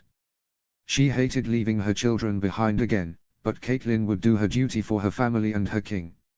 It was still hard for her to believe that Lysa was gone, and though she was her sister, Catelyn had never forgiven her for refusing to lend the Vale's support during the War of the Five Kings. Brynden knew they needed more allies and had insisted that Sansa accompany her to meet her betrothed, Harold Hardyng, the heir to the Eyrie. Catelyn had never met the boy, but she had heard about the boy already having a bastard. They would need the marriage though to win the support of the Vale, for Harold was the son of the youngest daughter of Aelys Arryn, the sister of Jon Arryn, and Elys Waynwood. For Sansa's sake, Catelyn hoped the boy was gentler than the bastard Joffrey. Her daughter had not been so enthusiastic when she learned about Brynden's plan to wed her to Harold Hardyng, wanting nothing more than to stay at Winterfell. Catelyn wished that her daughter could remain at Winterfell as well, but she was old enough and flowered to be wed, and her son needed to make alliances with the Lannisters, having the support of the Reach and Dorne, along with the River Lords. No doubt her son had plans for Bran, Rickon, and Arya as well to build more alliances. Catelyn turned to look at Sansa as she mounted her horse with Brian guarding them along with a few more household guards. They would follow the White Knife down to the sea, and hire a ship at White Harbour, just as she did with Sir Roderick when she had gone to King's Landing to meet up with Ned. She only hoped they had a ship to spare, for most of the Marndale fleet would be departing for Dragonstone and several more would be sailing to Eastwatch before heading to Hardham. Catelyn couldn't understand her son's reasoning for saving the wildlings and knew that he would only anger the Northern Lords by settling them on the gift. She also did not at all know what to make of her son's decision to take one of the Wilderling women as his wife and queen. There were plenty of other noble ladies Brynden could have wed to strengthen an alliance with his bannermen, but to take a Wilding, as his wife, was such folly in her eyes. Catelyn blamed the bastard Jon Snow and Stannis Baratheon for influencing her son to take a savage as his wife, even if the rumors about her beauty were true. Such an alliance with the Wildlings was unheard of, and Catelyn didn't see how the alliance could help them in the war. "We are ready, my lady," one of the guards announced. Catelyn nodded and looked back at Bran. "I will be back soon, I promise. Lord Royce is an old friend and will keep us safe during our stay in the Vale." "What about Lyanna?" Bran asked. Catelyn held back a frown, thinking about her son's bastard daughter. Lyanna had inherited most of her mother's looks, but had her father's eyes. Out of all of her sons, Brynden was the only one to take after Ned, like his bastard Jon Snow. "The wet nurses will look after her while we are away. Lyanna Snow may be a bastard, but she was Brynden's daughter, and that made her part of her family, whether Catelyn liked it or not." She gave Bran, Rickon, and Arya a hug before she mounted her horse and rode with the guards and Sansa beneath the portcullis. The snow was light and Catelyn hoped it would snow heavily on them during their journey to White Harbour. Looking back at Winterfell, Catelyn was certain she would see it again when her business in the Vale was done. Chapter 21, Night is dark and full of terrors. I had hoped to finish this chapter in time before episode 2 of Game of Thrones aired, but I got stuck with writing Cersei's POV. Not to mention that I was debating about adding a Bran POV so that I could show some of the changes to Winterfell and its household. Enjoy and review. This was not the first time Melisandre had played this game with the false king, Brynden Stark. She danced the same dance with Stannis Baratheon, back in the beginning. It did not at all surprise her when Brynden Stark had summoned her to his chambers to speak in private. He did not trust her nor love her, but no doubt he was curious about her and hoped to use her as Stannis had. Both Brynden Stark and Stannis Baratheon had no love for one another, that much was clear to her, but they both had a part to play in the war against the other. That much she had seen in the flames. Her guards escorted her to the false king's chambers. Stannis had left a dozen of his men behind to serve her when he marched south, but most of them were useless. His grace had need of every sword, so all he could spare were greybeards and cripples. One man had been blinded by a blow to his head in the battle by the wall, another lamed when his falling horse crushed his legs. Her sergeant had lost an arm to a giant's club. 3 of her guard were geldings that Stannis had castrated for raping wilderling women. She had 2 drunkards and a craven too. The last should have been hanged, as the king himself admitted, but he came from a noble family, and his father and brothers had been stalwart from the first. Having guards about her would no doubt help keep the Black Brothers and Northerners properly respectful, the Red Priestess knew, but none of the men that Stannis had given her were like to be much help should she find herself in peril. It made no matter. Melisandre of Aes Sedai did not fear for herself. Orla would protect her. 2 guards in fur cloaks waited for her when they reached their destination. One of them knocked on Stark's door. "Your Grace, Lady Melisandre is here to see you." "Send her in," the false king said. "Your guards will have to wait outside, my lady," the guard told her. "Leave us," Melisandre ordered her guards, and they reluctantly obeyed. If she were in any danger, she would have foreseen it. Once inside, Melisandre spotted Brynden Stark's huge black direwolf, curled up by the fire. She noticed that his wilderling queen was not with them. Brynden Stark sat at his desk, studying one of his trophies he had claimed from the Iron Islands. "You wished to see me?" Melisandre asked, crossing the room. I did," he replied, and she noticed a letter curled up on his desk by a candle. "Do you know what this is, my lady?" he asked, showing her a horn that was shiny black and twisted, bound about with bands of red gold and dark steel, incised with ancient Valyrian glyphs. "Where did you get this?" Melisandre asked, running her hand along it. It was a twisted thing, 6 feet long from end to end, gleaming black and banded with red gold and dark Valyrian steel. The horn was as warm and smooth as fire, and so shiny that she could see a twisted likeness of her own features in its depths. "I claimed it from a man named Euron Greyjoy, the last king of the Iron Islands, before I killed him," Brynden Stark replied. He noticed her studying the Valyrian glyphs. "Can you read them?" "I can," she replied, pointing at one of the glyphs. "Here the horn is named. I am Dragonbinder, it says. Have you ever heard it sound?"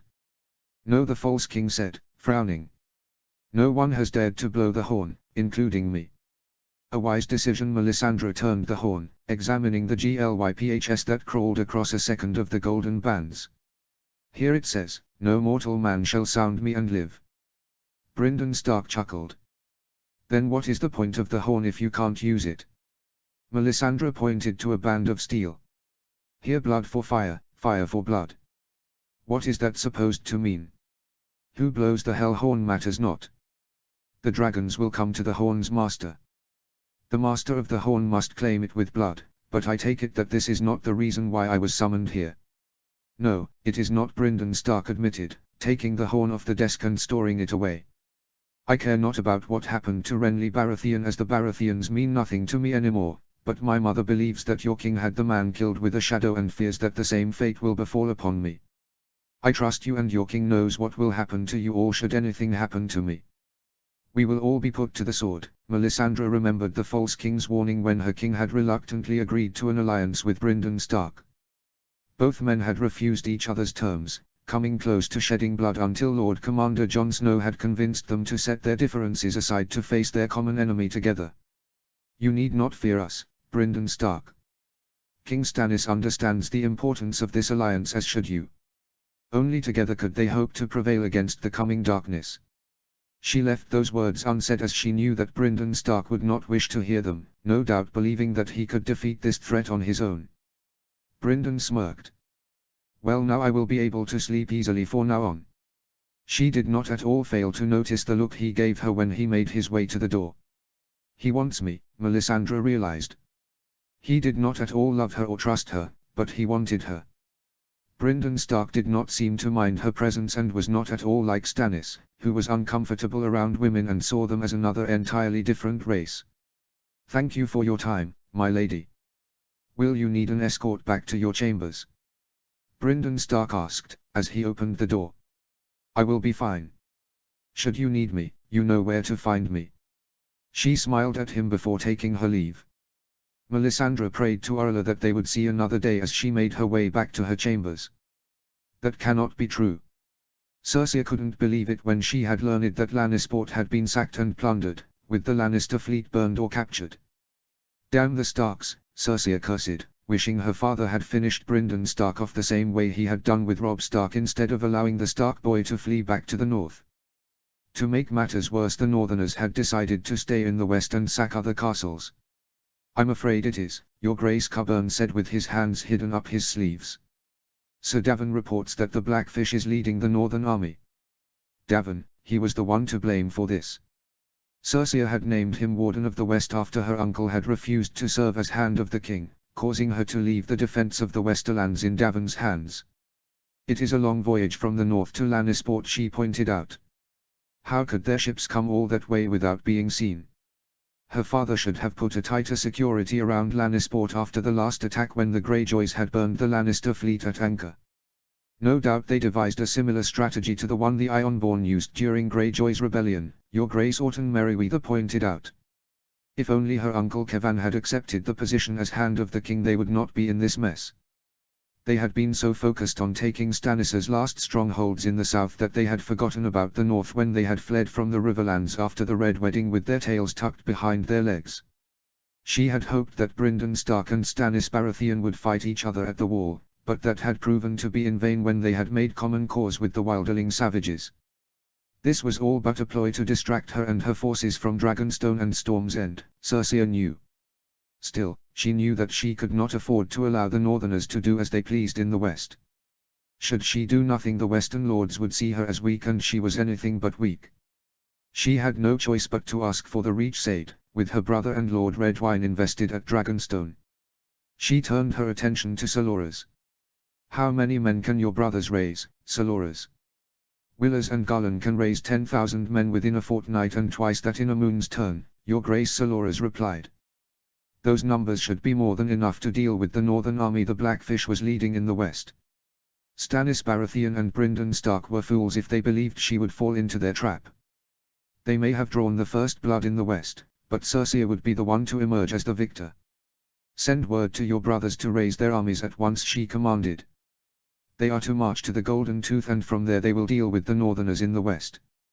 Your Grace should consider sending word to Lord Redwyne to raise his sails and deal with this winter fleet," Sir Harys Swyft wheezed. She had almost forgotten about the northern fleet the Starks had after they had taken the ships of the Iron Fleet at the Fever River. Paxter Redwyne owned 200 warships, and 5 times as many merchant carracks, winecocks, trading galleys, and whalers. Redwyne was then camped beneath the walls of Dragonstone, however, and the greater part of his fleet was engaged in ferrying men across Blackwater Bay for the assault on that island stronghold. The remainder prowled Shipbreaker Bay to the south, where only their presence prevented Storm's End from being resupplied by sea. His fleet would be more than enough to deal with the Stark fleet, but she could not risk it until Dragonstone was taken. "No," Cersei snapped. "If Lord Redwyne sails his ships away, how are we to supply our men on Dragonstone? Without the Ubbers galleys, how will we maintain the siege of Storm's End? The siege can be resumed later, after." Cersei cut him off. "While this winter fleet does pose a threat to the west along with the Blackfish's army, Storm's End is 100 times more valuable than a few castles in the west we can easily recapture later, and Dragonstone, so long as Dragonstone remains in the hands of Stannis Baratheon, it is a knife at my son's throat. We will use Lord Redwyne and his fleet when the castle falls. It was the Western Lord's own fault for failing to hold their castles against the Northerners." The Queen pushed herself to her feet. "This audience is at an end. Enjoy your small victories while you can, Stark." Once she was done with her enemies in the south, Cersei would do what her father had failed to do and finish the Starks off before naming a new loyal Warden of the North for her son. It was times like these that Bran missed Sir Roderick and Maester Lewin. As he sat through another meeting with his brother's bannermen in the Great Hall as they came to witness Lance Snow be legitimized as a Hornwood and be named as the new Lord of the Hornwood. He wished that he was at sea with his uncle the Blackfish or at the wall with Brynden and Jon, but he was his brother's heir now and the Stark in Winterfell while Brynden was at the wall dealing with the wildlings and his mother was sailing to the Vale of Arryn with Sansa to wed her to the heir to the Eyrie. Winterfell did not at all feel the same to him despite the builders' best attempts to repair all the damages Ramsay Snow had done during the sack. The household had also changed since Brynden had been hailed as king in the north following Robb's fall in the Red Wedding. A few members from the household of his mother's home had come from Deepwood Motte to replace those they had lost in the sack. Sir Desmond Grell had taken over Sir Roderick's duties as Master-at-Arms and Sir Robin Roger had joined their household guards as second-in-command to Horlis Mollin. They were one of the few from the Riverlands to abandon the Trident and follow his brother north. Not for the first time, Bran couldn't help but wonder how much the war had changed his brother. He never knew someone like his loving and caring brother could be the demon of the north, slaughtering all of the inhabitants of the Iron Islands, even if many people in the north agreed with his actions. They however had been none too pleased when they learned that their king had allowed the wildlings through the wall and taken one of them as his wife and their queen. Osha had been surprised when she had learned of his brother's actions, saying she never thought she would see the day when her people would be allowed south of the wall. The Glover men from Deepwood Motte soon arrived, along with a large party of Tall Hearts from Torrens Square. The Tall Hearts had been none too pleased with their king's decision to legitimize Lance Snow when Leopold Tall Heart's sons had hoped to receive the castle and its lands, with their mother being a sister to the late Lord Harley's Hornwood. "My prince, it is time," Maester Tybalt told Bran from his side. The Maester had entered into the service of Winterfell following the downfall of House Bolton, and had replaced Maester Lewin, taking charge of the ravens and messages. The other Maesters that had been summoned to Winterfell had been sent back to their respective castles. Bran nodded and rose from his seat. He had no choice but to play his part as the Prince of Winterfell while Brynden was away. "Lance Snow," he called out, and the sons of Leopold Tallheart frowned when they heard his name called. A boy about 14 years, taller than Bran, stepped forward, standing in front of Bran, Maester Tybalt, and Sir Kyle Condon. Bran remembered not that long ago when Sir Roderick had questioned the steward of Deepwood Motte about Lance Snow, with the steward praising the lad's wits and courage. "My prince." Lance Snow sunk to his knees. "Lance Snow, here in sight of gods and men, do you swear your loyalty to House Stark to serve as our bannerman and come to our aid whenever called upon?" "I do, my prince." "Then by the royal decree of his grace, Brynden Stark, Lord of Winterfell and King in the North, you are hereby named Lord of the Hornwood, and from this day until your last you are Lance Hornwood, son of Lord Harley's Hornwood. You knelt as a snow, now rise as a Hornwood, my lord." "Thank you, my prince," Lord Lance Hornwood said, rising to his feet. "It has also been decided that with the death of Darin Hornwood, you shall wed Aelys Karstark in his place." Those were their customs. With Darin Hornwood's death, it fell on to Lance Hornwood to take his brother's place. "I shall honor the agreement my lord father made with the Karstarks of Karhold," my prince Lance Hornwood vowed. "Then if there is nothing else, this meeting is done," Bran announced. He only hoped that his brother knew what he was doing and that Lance Hornwood was up to the task of being a lord. Val had taken the news of his bastard better than Brynden would have believed she would have taken it. She was a woman of the free folk, Brynden reminded himself, knowing that a woman from the south like his mother would not at all be pleased to hear that he had a bastard and would not want them to be raised in their household alongside their true-born children. Still, Brynden was surprised when Val told him that in their culture Asha would have been his wife, as he had taken her to his bed by force and claimed her for himself. That was not at all how Brynden saw it, and he couldn't believe how easily Val had shrugged off the fact that he had a bastard. "I was never yours when you took this Greyjoy woman into your bed, so why should I care about your daughter?" Val had told him. Just like that, she had earned his respect, for Brynden knew Val would never treat Lyanna the way his mother had treated Jon Snow, for she did not care about his daughter being a bastard. Brynden still had much to learn about the free folk and their culture. Even if his bannermen and Black brothers did not agree with his and Jon's decision to let the wildlings through the wall, Brynden found himself sympathizing with the wildlings, for it was not their fault when they had been on the other side of the wall when it had been built. They were just unlucky to be on the wrong side and were fighting for survival. In many ways the free folk were more civilized than the Ironborn and would not stab them in the back.